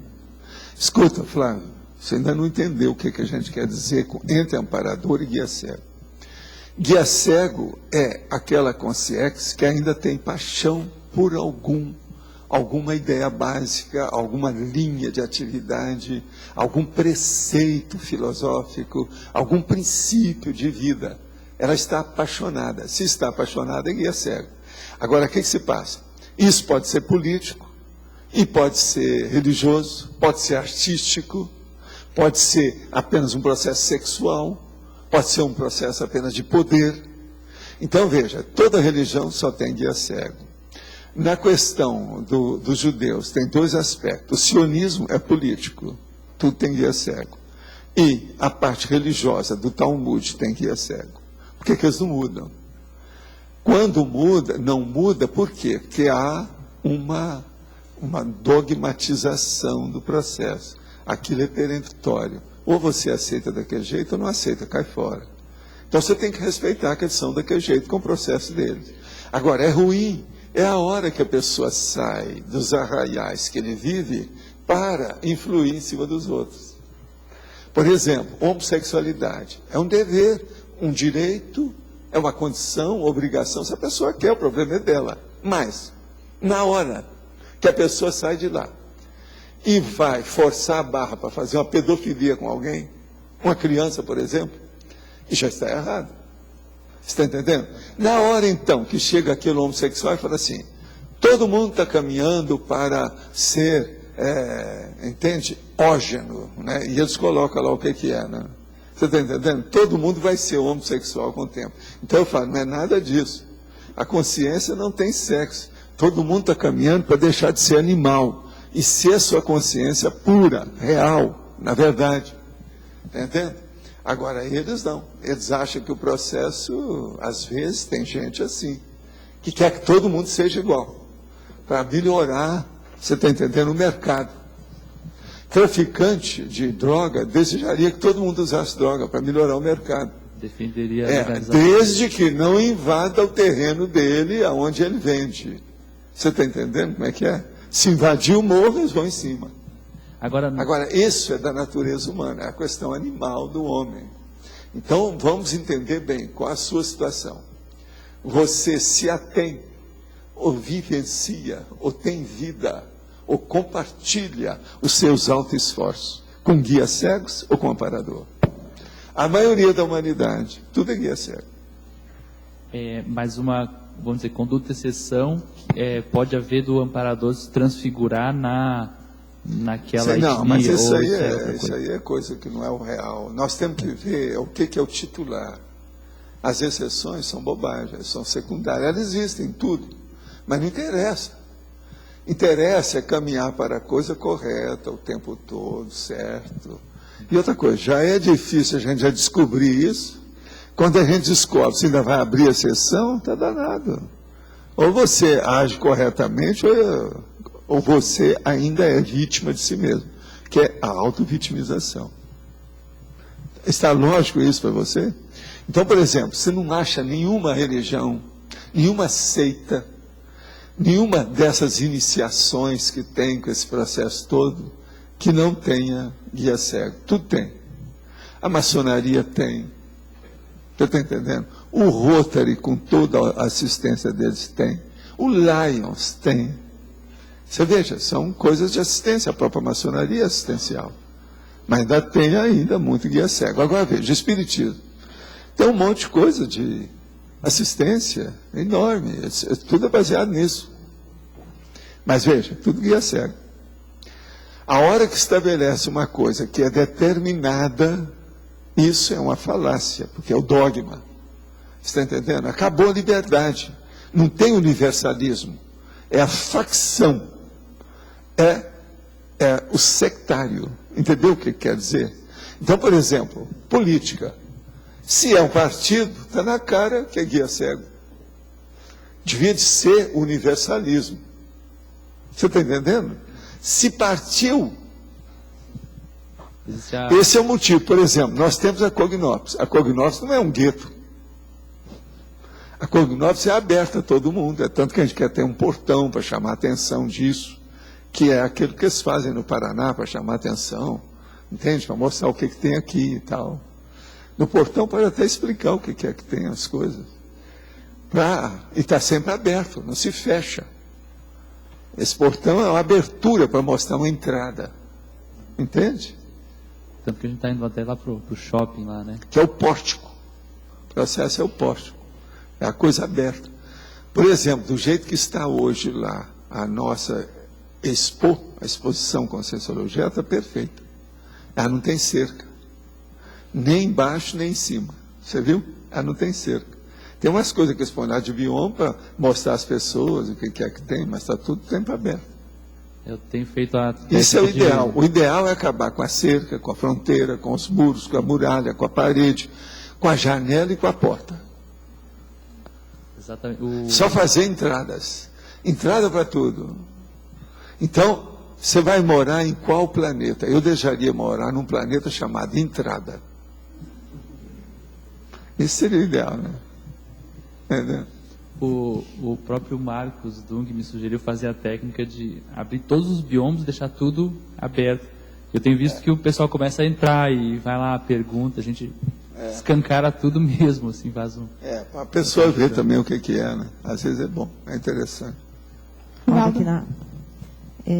O senhor falou ontem de decisão, momento evolutivo, e falou que, às vezes, a gente não tinha uma análise com matemática avançada. Eu quero saber que itens compõem essa matemática avançada. A matemática avançada é quando a pessoa coloca todos os elementos, todos os fatores, tudo aquilo que participa do contexto, da estrutura ou do arcabouço do problema dela. A hora que falta itens, que falta linhas dentro daquilo, ela não tem uma visão matemática de tudo, porque ela está apenas examinando aquilo que ela pensa que é o universo inteiro, ela está vendo apenas um fragmento. Então, essa análise fragmentária, ela já começa errada. Você está entendendo? Então, a primeira coisa, quando você vai fazer uma analítica, quer dizer, um processo de abordagem mais séria, a exegética, a hermenêutica, esse processo dessa pesquisa com prospecção é ver, eu estou trabalhando com todos os elementos ou faltam muitos? Não comece com falta. Se há desfalque no seu horizonte, você está vendo apenas parcialmente, você não vai acertar nunca. Que às vezes, um fragmento daqueles que está faltando é o mais importante de todos. Às vezes, ali é que está a sede, a matriz, o nó górdio do processo. Então, por que é que eu insisto tanto aqui com vocês? Todo dia eu falo em cosmovisão. As pessoas gostam muito de ver a monovisão, e ela é sempre fragmentária, ela é de segmento, ela é parcial. Aí é o processo do partido. O problema nosso é ter o atacadismo e não o varejismo. O atacadismo, então, é a visão da cosmovisão, a visão ampla, panorâmica.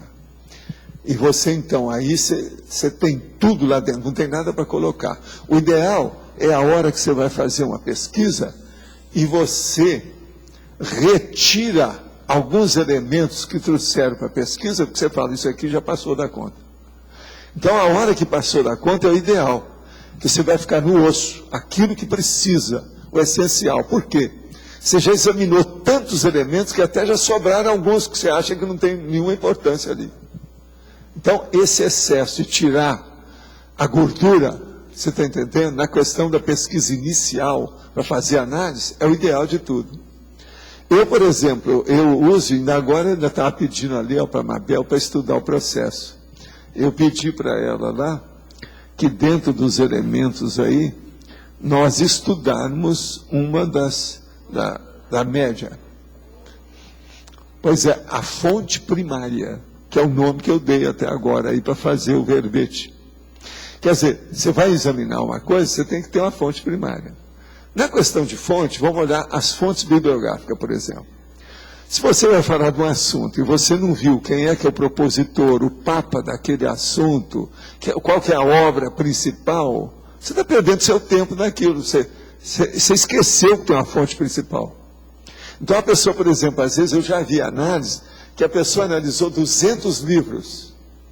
Os 5 principais livros, dentro daquela linha de conhecimento, de cognição, ela não viu. Então, o que adiantou?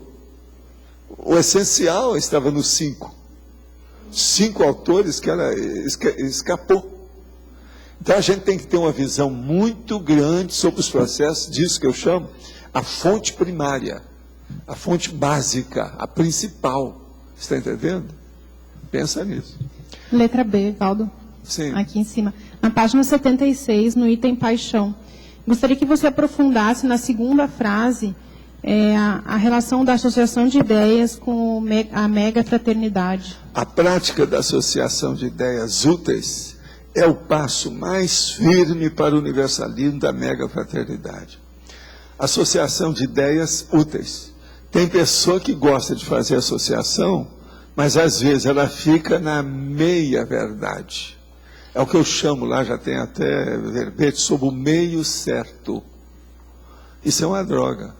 Ou a pessoa fica com o real, ou não fica. É aquilo que eu falei agora num assunto, agora há pouco, alguns minutos eu falei sobre isso.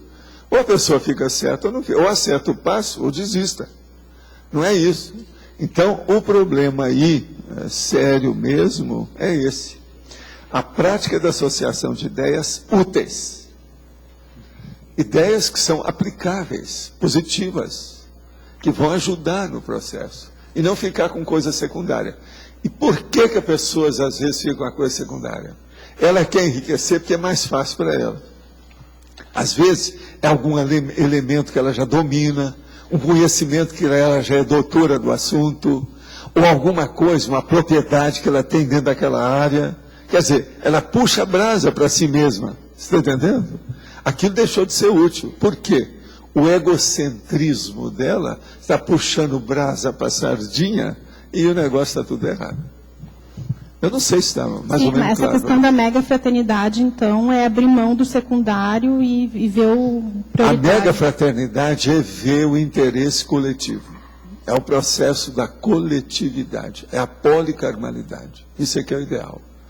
Olha, primeiro você descarta o seu egão. Segundo, você descarta o grupão. Grupão quer dizer, é o egão seu ampliado para o grupo. E depois, você vai ver o quê? A humanidade e a para-humanidade. Aí a coisa muda de figura. Tá, mas o que não ficou bem claro para mim é a relação da associação de ideias com a mega, para atingir a mega-fraternidade. A associação de ideias é importantíssima, porque é a hora que você enriquece todo o seu plot, o arcabouço da sua argumentação, o seu posicionamento, seu modo de ser. Você está entendendo? Associação. Se você não tem associação de ideias, você está com a ideia parca, pobre, franzina, débil, tíbia. Isso não resolve. Tem que ser uma coisa que tem essência, que ela seja intensa. Entende o que quer dizer? Ela tem que ter densidade, senão não resolve. Tem lógica? Uhum. Aldo, nesse sentido de acertar o passo, de ir direto no certo, quando a pessoa está começando o empreendimento, ela já não está, às vezes, não acertou todo o passo ainda, está titubeando, está amadora. E muitas vezes a gente olha isso e conclui, então não é por aqui, é outro caminho. Ou então tem que ficar, não, tem que persistir. Não, isso tem uma técnica que eu vi falando, eu tenho uma técnica para isso. Os fatos orientam a sua pesquisa. Vê para onde os fatos levam você. Agora, nessa orientação e na seleção, a triagem que você vai fazer disso, tem uma coisa muito séria. Nós vivemos dentro de uma sociedade que é patológica. A tendência dos fatos é levar você para o brejo. Então, a primeira coisa, você tem que fazer essa associação de ideias que eu estava falando, para descartar as inconveniências, a nocividade, o prejuízo, aquilo que não interessa, que é o patológico. Você está entendendo? Então, sem associação de ideias, como é que uma pessoa vai saber o que é patológico e o que é sadio? Ela tem que associar. Não tem jeito de ficar. Outra coisa, é o paralelismo, é o confronto, é o cotejo. Você está entendendo? Que nós precisamos para examinar e chegar às conveniências do que seja equilibrado. Senão não tem jeito. Por exemplo, concorrência, competição, tudo isso, entre personalidades, é um troço errado. Mas entre ideias, pelo contrário. Por isso que eu trouxe tantos verbetes aqui falando de antagonismo, antagonismologia, processo da confrontologia, a refutaciologia, a computaciologia do problema, para você ver tudo e fazer a confutação. Quer dizer, tudo é de propósito. É o jeito de nós pensarmos um pouco mais amplo e sair do problema pequeno. Agora, sem associação de ideias, como é que é possível isso? Não é possível. Agora aqui, do ponto de vista extrafísico, qual o motivo dos judeus terem tido tanto destaque ao longo da história humana no planeta? Olha, seria bom você ler, leia o livro do nosso amigo, que ele explica isso tudo. Primeiro, os judeus são muito inteligentes. Em matéria de etnia, realmente, é das etnias mais inteligentes que tem. O mal deles é a hora que eles acham que eles vieram para salvar o mundo. Na hora que acontece isso, salvar o mundo através de dinheiro é um negócio muito sério. Tinha que ser salvar o mundo através do universalismo. E eles não são universalistas. O judeu só é universalista com os judeus, mas não com o resto. Eles não têm nenhuma ideia de universalismo. Pelo contrário, eles são da vingança, não perdoam, é o princípio de Italião. Então, você tem que examinar lá. Agora, eles têm muito valor. Veja bem, o capitalismo selvagem dos americanos, tudo isso que tem, esse último século, por exemplo, 20, tudo que aconteceu aí, a base mesmo de crescimento, tudo teve judeu no meio. Todas essas grandes corporações, esse processo todo, tem judeu. Então, veja, em matéria de intelecto, principalmente de eletronáutica, tudo é judeu. O prêmio Nobel, a maioria é eletronáutica, certo? A maioria é judeu. Então, veja, isso tem muito valor, não é assim. Agora, com isso, vocês estão sempre na ponta. Agora, junto com isso, eles acham que para dominar os outros tem que ser na base do cifrão, ou seja, do bolso, que é o órgão mais sensível do corpo humano. A partir disso, se você for olhar os grandes bilionários de tudo quanto é jeito, olha lá no fundo, que é capaz de se descobrir, a maioria tudo é judeu. Eu não sei como é que a revista Forbes, essa que faz a classificação do povo, se aquilo, qual o interesse que tem. Outra coisa, a gente pode admitir tudo que eles fazem? Você admite ou você nasceu em Minas Gerais? Por exemplo, tem interesse naquilo? Até que ponto que tem? Aqui tudo é jogada. Uma outra coisa, nesse livro aí o Henry Ford explica isso já em 1930, 33. Que ele já dominava os processos bancários tudo quanto é lado. As grandes transações internacionais, tudo tem judeu no meio. Então, há realmente um pan-judaísmo. É bobagem querer fugir disso, o processo está ali. Agora, isso tudo tem ajudado a Terra, por um lado, muito forte. Agora, por outro lado, tem muita gente, eles ficam antipatizados. Todo lado que eles aparecem, acaba ficando, o antissemitismo aparece, que é uma pena. Devia de haver uma conciliação, mas eles mesmo não fazem força nesse sentido. Olha essas brigas, quantas décadas não tem a briga de Israel com os palestinos? Isso é a maior prova. E os americanos, que são judeus, chancelando tudo. Agora entrou um que não é judeu, é primo, que é o Obama, é o primeiro que deu conta. Trabalho em uma academia onde os meus amigos professores são em grande parte alcoólatras. Academia com alcoólatra, isso não é academia. Na minha terra, academia não é para saúde. Eu posso entender isso? É a academia do chopp, seria? Pode ser, né? Vivem me convidando todo final de semana para beber a noite toda com eles, mas nunca vou. Apenas desejar as melhores energias seria ideal para assisti-los? É uma coisa boa, ver o que você faz, né? Você já está sabendo o que é.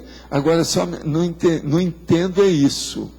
O que você acha de dar o exemplo da academia e combater esse chope? Como é que é possível isso?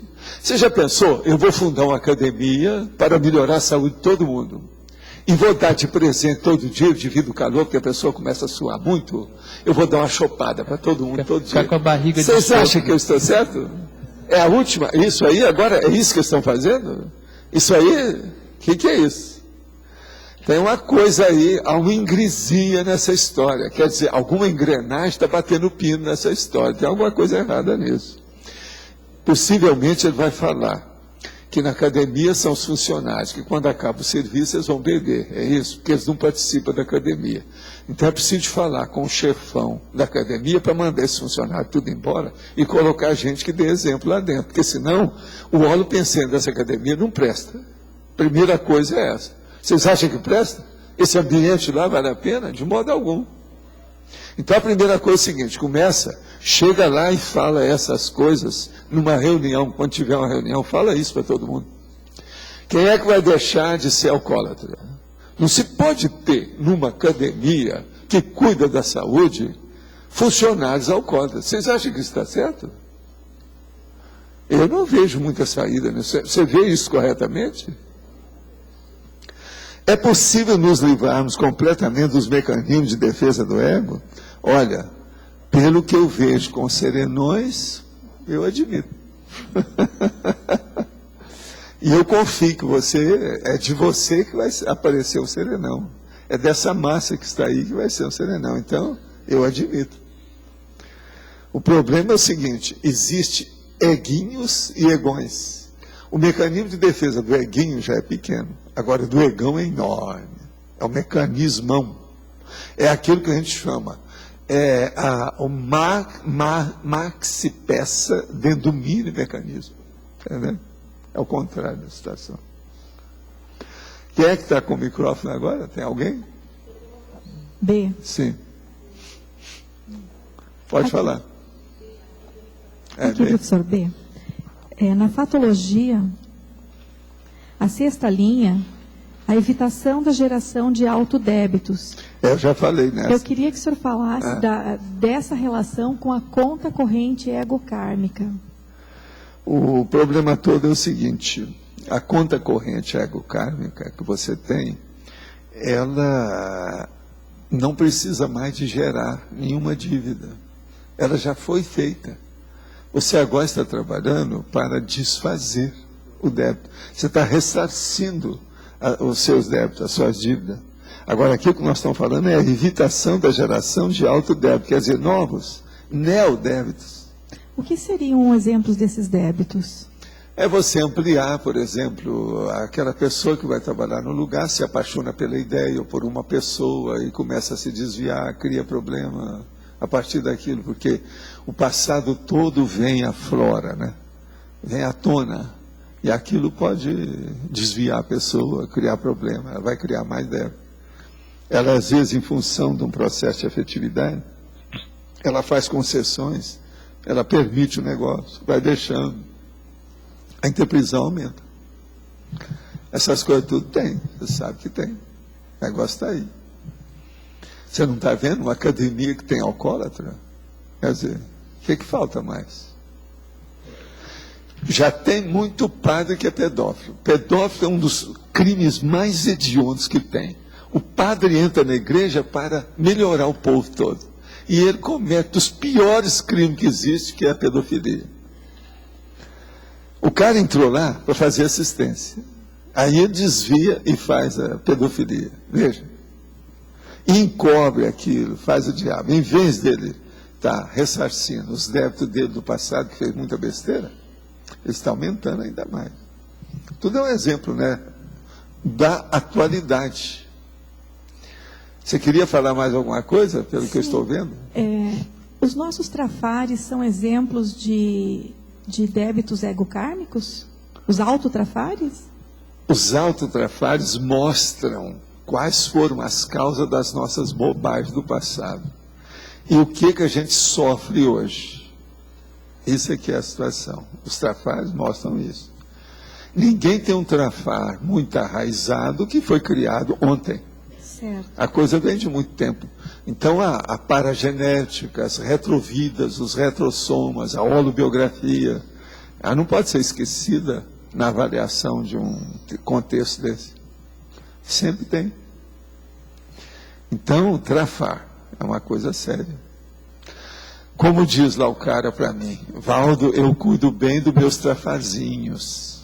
Trafarezinhos. Então eu falei com ele, trafarezinhos. Melhora um pouco o português, pelo menos. Professor, não pode, né? Então a autoconscienciometrologia, ela seria um instrumento para o estudo da egokarmologia? Olha, a autocognição é a base de tudo. Por exemplo, não adiantaria nada eu vir estar falando de consciência para vocês se eu não falasse na autoconscienciologia. Essa é a mais importante, porque sem essa, não adianta. A pessoa pode tapear, ela faz que ajuda, mas não ajuda. Se ela não melhorar a si mesma, sem recim, não há evolução. Não há mesmo, não tem saída. Você não acha? Sim. Não é lógico. O senhor desculpa a minha ignorância, mas eu queria entender melhor a amplitude dessa conta corrente egokármica, que eu ainda não estou compreendendo bem isso. A conta corrente é o seguinte, o que você não está entendendo? Por exemplo... O que compõe essa... Primeira coisa, olha os dependentes da pessoa. Ela chega lá na conta, é grupo, você pergunta para ela assim, quem é que é dependente seu? Agora veja quais são os dependentes humanos que ela tem. Só isso você já vai ter uma visão de conjunto fantástica. Mas porque tudo tem que começar por aí. Professor, mas no meu entendimento essa seria uma conta grupo kármica, os dependentes. Não, é a conta da pessoa, é o egão dela que está lá. Por que ela apareceu? Escuta, ninguém vem aqui sem um grupo. Você nasceu pelada e sozinha. Tem gente que nasceu até grudado no outro, que é o siamês, etc., o chifópago. Mas veja, mesmo assim, ele é individualizado. Agora, o que se passa? A hora que você nasceu, você já começou a dever. Para sua mãe, em primeiro lugar, para seu pai, em segundo, às vezes sua parteira, para o médico que salvou você lá, na última hora, porque te deu um enguiço danado, você ia embora, ele segurou. Você já começou a dever uma opção de coisa dentro do seu processo. Olha o grupo kármico já formado. Agora, ali dentro, então, lá pelas tantas, você consegue equilibrar essa sua caderneta de dívidas. Equilibrou. O saldo está bom. Aí você vai olhar. Vamos ver agora o que faltou. Você olha em torno para ver. Você vai olhar que está cheio de gente. Entende? Quais são os seus professores? Quem é que ajudou você na hora da necessidade? Quem é que foi que ensinou você certas coisas importantes? Qual foi o outro que te deu orientação para isso ou aquilo? Quais são seus colegas de profissão que te ajudaram a entender a profissão ou a melhorar o papel social que você exerce? Por aí vai. Enfim, olha o grupo CAR funcionando. Então, a primeira coisa, veja se é inteligente, que a minha pergunta básica. Quais são os seus dependentes? Você tem que perguntar para a pessoa. Que através desse, ela está devendo para valer. Aí você vai ver como é que é sério o processo de filhos. Principalmente filhos menores. Antes de 21. O negócio é seríssimo. Por quê? É o dependente básico. Aí se a pessoa vira para você e fala assim, eu não tenho nenhum dependente humano, a não ser o meu cachorro, que é o Shake, eu não tenho mais ninguém. Então veja, já começou a equilibrar a situação. Aí você vira para ele e faz uma segunda pergunta pior. Você tem pé de meia? Para ver se ele está livre. E por aí vai. Se você for olhar, isso tudo está lá no consensograma. É só seguir o que está falando lá que a pessoa chega nesse ponto. Agora eu compreendi. Pois é o trabalho.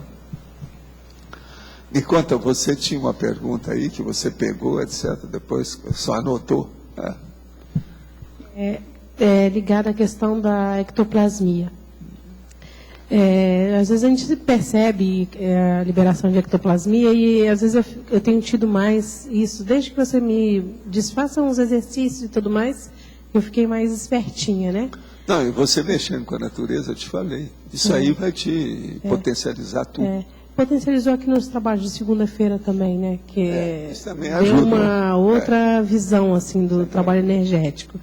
E algumas dúvidas ficam, assim, por exemplo, é sempre o recomendável da passividade consciente ativa e não interferir no processo, deixar a liberação se o processo é positivo e se é também sadio. Se a coisa externa, o objetivo daquilo é sadio, e se você também sente a coisa de uma maneira equilibrada. Tá. Que agora você vai dar passividade para o mega assediador, isso é burrice, né? Tá. Tem que saber deslindar, tem que saber diagnosticar, tem que saber ver. É positivo ou negativo? É sadio ou é doentio? Você tem que saber isso na hora. Se é sadio, vai em frente. Outra coisa, com o passar do tempo, você vai ter as ratificações. A ratificação é o banho de energia dos amparadores. Essa ratificação é o máximo. Mas isso é quando você tiver mais experiência. Por enquanto você ainda vai duvidar, a sua sinalética ainda não é boa, tem que virar mais veterana. Mas com o tempo não tem jeito. Em 2 anos uma pessoa pode conquistar isso. Se ela levar a sério a situação. A outra coisa, e se o ambiente é patológico, é só cortar. Se o ambiente é patológico, não é cortar, você cai fora. Abençoa tudo. Limpa e tchau. E cai fora. Dá um jeito. Você está entendendo? Outra coisa, o mundo tem muito espaço e o mundo tem muita gente. Há muita escolha, você tem muita chance de fazer a triagem. A seleção pode ser feita com muita inteligência e com calma. A gente não precisa estar fadigado para evoluir. Quem faz isso não evolui. Estaciona, depois regride. O problema nosso é de muita ponderação, reflexão, comedimento. Senão não vai. Você está no caminho. Agora, lembre-se daquilo que eu te falei. Você não falou aí, eu estou só te lembrando de novo. Você trabalha com a natureza. Quem trabalha com a natureza tem uma predisposição maior de receber assistência. Está entendendo? Você é antipoluidora. Isso é muito sério. A maioria de nós todos são poluidores. Pensa nisso, que isso aí vai te ajudar mais ainda. E você vai ver. Olha, só vou te contar uma coisa. É impossível você ter um amparador, hoje ou amanhã, qualquer coisa na sua vida, que não seja ecológico. Todos eles, se é que aparecer perto de você, são ecológicos. É a especialidade sua, é a especialidade dele. Os afins se atraem. Agora, ó, isso é para todo mundo aqui. Vê cada um o que quer que faz. Que eles vão já distinguir, localizar, identificar, diagnosticar a sua própria realidade. Tem lógica? Pensa bem no seu caso. Você é uma das pessoas que mais estudaram o processo da natureza aqui. Problema de biologia, de botânica, de zoologia, do diabo. É ou não é? De química, é. De clima. Não, o processo bioquímico. É você. O que você quer? Eu estudei muita coisa nesse sentido, mas eu estudei a partir de odontologia, de medicina legal, outras coisas mais, e a biologia marinha, etc. Mas a maioria disso como autodidata. Você não, você tem até diploma. Então veja, você vai ter um amparador diplomado. Você está entendendo? Em bioquímica, de alto nível, por causa da ecologia. Tem lógica? Pensa nisso. Então, pegue nisso. Esse é o seu caminho. Nossos comerciais, por favor. Obrigado. As pontuações da tertúlia de hoje: 21 votos online, 11 perguntas respondidas online, 19 perguntas presenciais, 133 assinaturas no livro de presença, 25 praticantes da técnica da INVEX, 6 voluntários da Asinvex. Teremos os seguintes recados: Leandro, a pré-IC de Pesquisologia; debate, o Flávio Alvarez; o Everaldo, curso Consim Laje; a Eliana, Aquaplanetarium; Adriane, Côncios; Luciana e Natália, Censo Cognópolis; e Eduardo, ECP2. Os verbetes para a eleição de hoje: arbitrariedade somática, demagogia, efeito, enumeração generalizada, equívoco, inteligência, inteligência técnica, nulificação da infância. Boa tarde a todos. Para quem não me conhece, meu nome é Leandro Silva e nós estamos aqui em nome da pré-IC de Pesquisologia para poder estender um convite a todos os tertulianos e teletertulianos que estão nos ouvindo e assistindo agora para participar no curso para a formação do conscienciólogo pesquisador. Esse é o primeiro curso da pré-IC de Pesquisologia e em primeira turma ele será realizado aqui no campus CEEC. Para quem não conhece o curso, ele é um curso de imersão metodológica, onde existe um corredor de atividades, onde são passadas técnicas, métodos e paramétodos com o seu objetivo: auxiliar o pesquisador a otimizar a sua pesquisa, completando ao término do curso um artigo da ciência e conscienciologia. Esse curso está sendo em parceria com o CAEC e, do ponto de vista de data do curso, ele estará iniciando dia 12 e 13 de setembro agora, encerrará dia 6 de junho de 2010, são 9 módulos, cada módulo ocorre em um mês. Maiores informações vocês podem procurar na Secretaria do CEEC ou procurar a pré-IC de Pesquisologia. Obrigado. Boa tarde. Eu quero convidar a todos para o debate agora às 15 horas, que vai tratar do tema da técnica de 1 ano mais de vida, e será aí com o professor Álvares. Ele também está aberto a todos os tertulianos, teletertulianos e as pessoas em geral que tiverem interesse pelo assunto.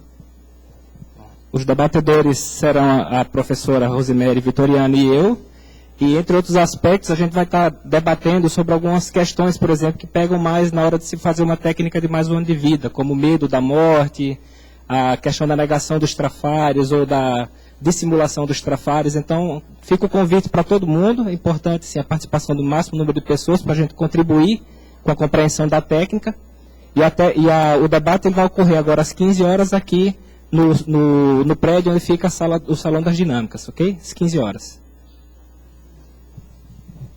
Boa tarde, pessoal. Dois recados. O primeiro é para a última chamada para o pessoal de Rio de Janeiro. Nós vamos fazer a próxima semana, dias 4 e 5 de julho, o curso de Teoria e Prática de Inversão Assistencial. Este curso será do fim de semana e para maiores informações vocês podem enviar e-mail a riodejaneiro@asinvexis.org. O outro recado é para convidaros a todos vocês ao curso Energometria. É um curso onde se avaliam as energias e o perfil parapsíquico de cada dos participantes do curso. Este curso vai apoiar também a construção do serenário. Vai ser os dias 18 e 19 de julho. Contará com a ajuda e o apoio do professor Epicom Mário Oliveira e todos vocês estão convidados. Obrigada. Olá, pessoal. Estamos aqui para divulgar novamente o curso Consim-Large, que vai acontecer agora no dia 4 e 5 de julho. Então, a gente vai reforçar o convite agora, uma semana antes, né? Para quem tiver interesse em aprofundar essa questão da relação da Consim com o dinheiro, com a própria questão do patrimônio pessoal e assistência, é uma grande oportunidade. Nesse curso, a gente vai abordar a questão da caracterologia da Consim-Large. Vamos traçar também um paralelo entre a Consim-Large, a Consim-Miserê e a auto-organização das finanças pessoais. Então, as pessoas que tiverem interesse, vai ser um prazer tê-los lá conosco. E quem quiser ter maiores informações, pode se dirigir à recepção do CEEC. Obrigado. Boa tarde a todos. Estamos aqui para convidá-los para o próximo acoplamentário, mês de férias, julho, 17, 18 e 19. O tema que nós estaremos debatendo será sobre a anticonflituosidade. Os EPICONs, mediadores do debate, e que estarão trabalhando nos laboratórios serão o professor Moacir Gonçalves e o professor Alcir Alves. Lembramos, então, a todos tertulianos e teletertulianos que qualquer sensação de gripe que vocês tenham, evitem vir para o CAEC. Fiquem em casa. Os teletertulianos também. Se tiver sem nenhum tipo de sintoma, viajem com máscaras. E chegando aqui, nós passaremos por médicos, ok? Bom, então convidamos todos vocês e vocês teletertulianos que tiverem interesse, entrem em contato com a recepção do CAEC no 045 35 25 26 52. Obrigada. Pessoal, boa tarde a todos. O nosso convite aqui em nome da Conscius. Nós queremos divulgar o curso Voluntário Cobaia do Conscienciograma. Ele vai acontecer de 24 a 26 de julho. São apenas 30 vagas. Então, as inscrições podem ser feitas na recepção do CAEC. A proposta é trabalhar assistência mútua por meio dos feedbacks e também um somatório de trafores em prol da Maxi Proex. Façam suas inscrições na recepção do CAEC e nós teremos ainda a especialista Pilar Alegre. Obrigada. Boa tarde, nós estamos aqui para convidar todos para os próximos SCP2 que vão haver no Brasil. Dias 3, 4 e 5 de julho agora vai haver o SCP2 em São Paulo. E na semana seguinte, 10, 11 e 12, o SCP2 em Brasília, no Polo. Então nós convidamos a todos, não só os moradores de Brasília e São Paulo, mas também das cidades vizinhas que se interessarem em fazer o SCP2. Maiores informações nas unidades, no Polo ou no IPC de São Paulo. Obrigado. Boa tarde a todos. Estamos aqui para falar sobre o censo, informar que nessa semana nós precisamos finalizar a coleta de todos os questionários que já foram entregues. Então, principalmente para os teletertulianos que nos devolvam, que já pegaram o formulário, que nos devolvam, e quem ainda não tem o formulário, que pegue conosco. Para facilitar, nós estamos, além aqui do horário das tertúlias, nós estaremos na quinta-feira no shopping, das 17 às 20 horas, exatamente para que consigamos finalizar essa parte de coleta. E a partir daí começamos então com um diagnóstico, o nosso planejamento estratégico da Cognópolis. Aguardamos a atenção e a entrega de todos. Obrigada. Para amanhã teremos o verbete Demagogia, ganhou com 9 votos. Obrigado, boa tarde, até amanhã.